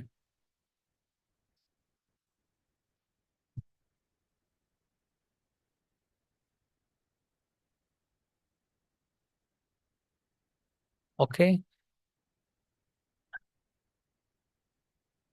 हाँ अभी अनम्यूट कर सकते हरे कृष्णा प्रभु जी, प्रणाम। प्रभु जी प्रणाम। मेरा क्वेश्चन था कि नाम हट्ट मतलब क्या होता है? नाम हट्ट मतलब नित्यानंद प्रभु भजन है। नदिया गोद्र में नित्यानंद महाजन पातिया से नाम हट्ट जीवे रखरम। तो हट मतलब, हट्ट मतलब बंगाली में हट मतलब बाजार कहते हैं, बाजार को हट बाजार। बाजार, तो नाम हरि नाम का बाजार खोले हैं। जैसे मार्केट प्लेस है, बाजार है, एक बाजार में बहुत सारे लोग आके व्यापारी बैठते हैं, चीजें बेचते हैं, ये करते हैं। तो हमें महाजन है, मतलब जो बड़ी व्यापारी है, उनके पास लोग जाते हैं, ये है अलग अलग चीजें, उनसे पैसा लेते हैं या फिर व्यापार होता है। तो नित्यानंद प्रभु ने नाम का बाजार खोले, यहाँ पे आपको हरि नाम मिल सकता है, हरि नाम और प्रेम मिल सकता है। तो भक्ति विनोद ठाकुर, उसको नाम हटा मतलब जैसे कॉन्ग्रीगेशनल ग्रुप के रूप में उसको नाम दिया गया। अलग अलग जगह में भक्तों का एक संघ, एक साथ भक्त मिले, मिलके प्रचार करे। जैसे इस्कॉन है, एक संघ है, पूरा विश्वव्यापी एक संगठन है इस्कॉन। वैसे छोटा छोटा नाम हट्टा मतलब आपका मान लीजिए रांची में अलग अलग, जैसे भक्ति वृक्ष है, भक्ति वृक्ष नाम हट्टा एक ही जैसे है। छोटा छोटा ग्रुप, इस इलाका में 15-20 लोग हैं, सब लोग मिलके एक साथ भक्ति करना है, प्रचार करना, हरिनाम करना, नाम हट्टा ग्रुप कहा जाता है, congregational small groups. Ji Prabhu ji, thank you. तो मुझे एक और क्वेश्चन था, अभी सुने कि जो भी सरेंडर होना चाहिए वो अनकंडीशनल होना चाहिए प्रभुपाद के लिए, और ऐसा बोले कि कंडीशन सरेंडर होना चाहिए गुरु के लिए। अगर वो प्रभुपाद को फॉलो कर रहे हैं तो ही हम उनके प्रति पूर्ण सरेंडर होंगे। लेकिन अगर उनको हम इस तरह से दिखेंगे कि वो प्रभुपाद को फॉलो कर रहे हैं कि नहीं, तो ये तो जज करना हो जाएगा प्रभु जी, तो ये कैसे? फॉलो कर रहे हैं, एक तो चीज ये है कि हमें प्रभुपाद का सिद्धांत बहुत अच्छा से समझना चाहिए, जानना चाहिए। तो फिर अपने आप को हमारे सामने आ जाएगा कौन फॉलो कर रहे हैं या नहीं, मतलब अपने आप हो जाता है वो। आप अगर प्रभुपाद का सिद्धांत भला अच्छे से जानते हैं, तो फिर मैं आपको ऐसे कुछ बता दिया, कुछ बता ऐसा करना चाहिए, अरे नहीं प्रभुपाद तो ऐसे कहे, तो आपको मेरे तरफ वो संदेह का दृष्टि से देखने की जरूरत नहीं कि है कर रहे या नहीं कर रहे, नहीं हमेशा नहीं। बस पॉइंट है जागरूक रहे, अलर्ट रहे, आप खुद जानकारी प्राप्त करके रहे, बस अपने आपको पता चल जाएगा ये फॉलो हो रहा है या नहीं। थैंक यू प्रभु जी। अमिता माता जी। हरे कृष्णा हम्म। प्रभु जी, सादर प्रणाम।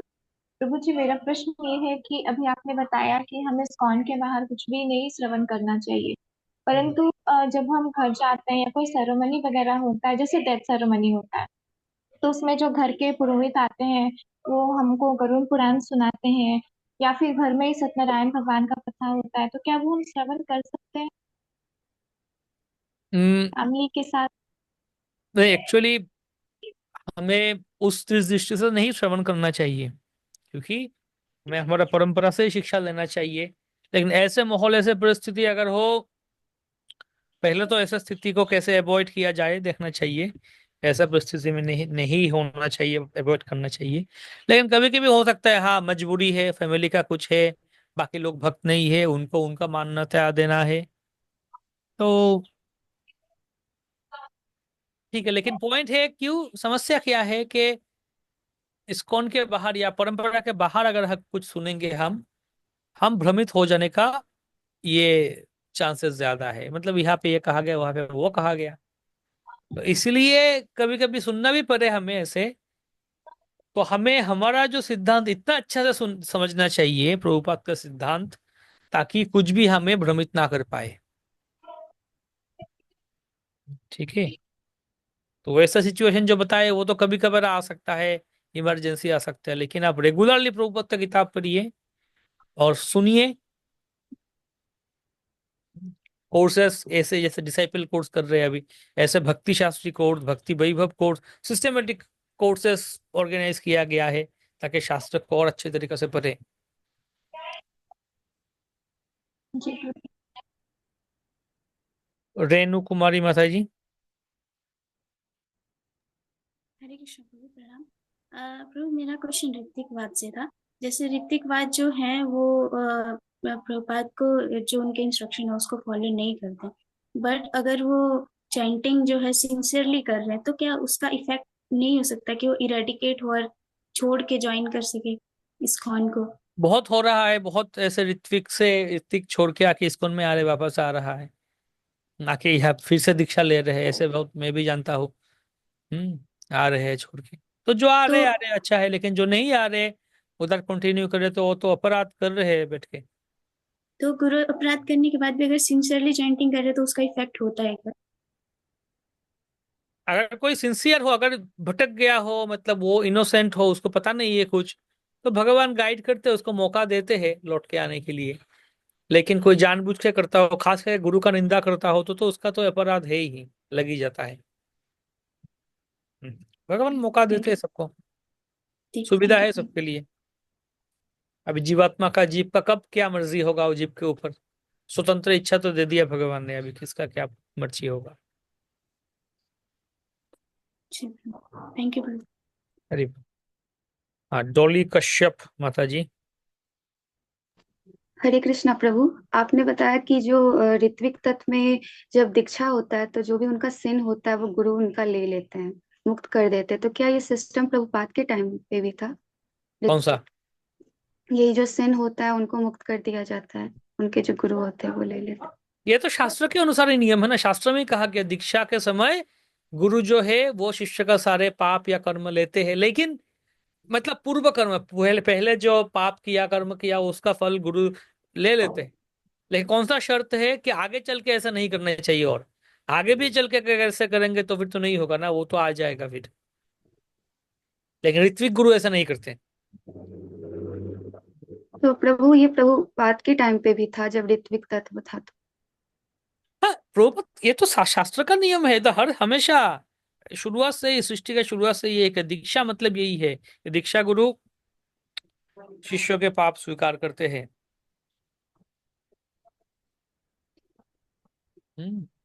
लेकिन ऋत्विक सिस्टम में नहीं है वो। तो प्रभुपाद जब ऋत्विक बोले कि हाँ मेरे ओर से दीक्षा दो, तो प्रभुपाद बोले हाँ मैं स्वीकार करूंगा, मतलब क्योंकि प्रभुपाद उनका मर्जी से, प्रभुपाद उनका इच्छा से सहमति दे रहे हैं ना कि मेरे ओर से तुम दीक्षा दो वहां पे, मैं जब तक जीवित हूं। लेकिन प्रभुपाद बोले कि मैं जब जीवित नहीं हूं तब नहीं करो ऐसे।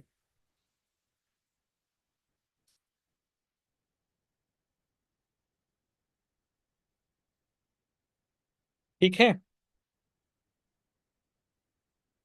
तो कल हम चर्चा करेंगे। तो हम पहला अध्याय खत्म किए, अभी बाकी दो अध्याय है। बाकी अध्याय सब, पहला अध्याय ज्यादा बड़ा है, ज्यादा डिस्कशन पहला अध्याय में विस्तार से करते हैं हम। बाकी जो दो अध्याय है उसको हम कल चर्चा करेंगे। आप पढ़ के आइएगा पूरा, बाकी जो है विषय, कैसे गुरु को चुनना चाहिए, कैसे कैसे सिलेक्ट करें, उसके बाद कैसे दीक्षा का प्रतिज्ञा क्या क्या है, गुरु का सेवा कैसे करें, इन सारे विषय कल चर्चा होगा। आयुष गुप्ता प्रभु।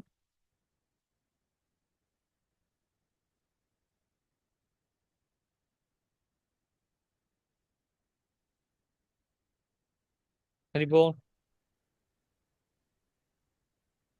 सुनाई नहीं दे रहा है कुछ।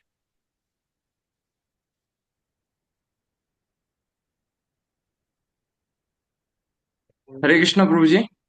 हरे कृष्णा। हाँ, दंडवत प्रणाम प्रभु जी। प्रभु जी, ऋत्विकवाद पे ही एक सवाल मेरा है कि जैसे कि मायापुर में हम लोग देखते हैं कि बहुत सारे गौड़िया मठ है। उसमें आखिरी आचार्य जो है वो प्रभुपाद जी को नहीं देखा जाता, मतलब वहाँ पे भक्ति सिद्धांत ठाकुर महाराज जी आखिरी आचार्य वहाँ पे स्थापित हैं। तो क्या वो भी ऋत्विकवाद के ही अंदर आ जाएगा? नहीं नहीं, वो तो गौड़ीय मठ है ना, वो इस्कॉन नहीं है ना। अच्छा। जैसे इस्कॉन में हम अमर संस्थापक आचार्य प्रभुपाद है, ठीक है, तो हम्म। गौड़ीय मठ में ऐसे संस्थापक आचार्य सरस्वती ठाकुर है, अलग है ना। तो वो परंपरा में तो वो कनेक्टेड फिर लास्ट में नहीं हुआ ना मुझे। नहीं ऐसा नहीं, उनका परंपरा है, वो सरस्वती ठाकुर के बाद उनके गुरुदेव है, उनका गुरु, उनका परंपरा है। अच्छा अच्छा। मतलब वहां पे दीक्षा गुरु जो लिविंग, जो अभी लिविंग है दीक्षा वही गुरु दीक्षा है गुरु है। लिविंग। हाँ, वहां पे ऋत्विकवाद नहीं है, वो दीक्षा गुरु जो लिविंग है, जीवित है, वही दीक्षा देते हैं। जी जी। ठीक है, थैंक यू प्रभु जी। हरे कृष्ण। हरे कृष्ण। ठीक है, कल मिलते हैं। हरे कृष्णा। जय श्रील प्रभुपाद की जय।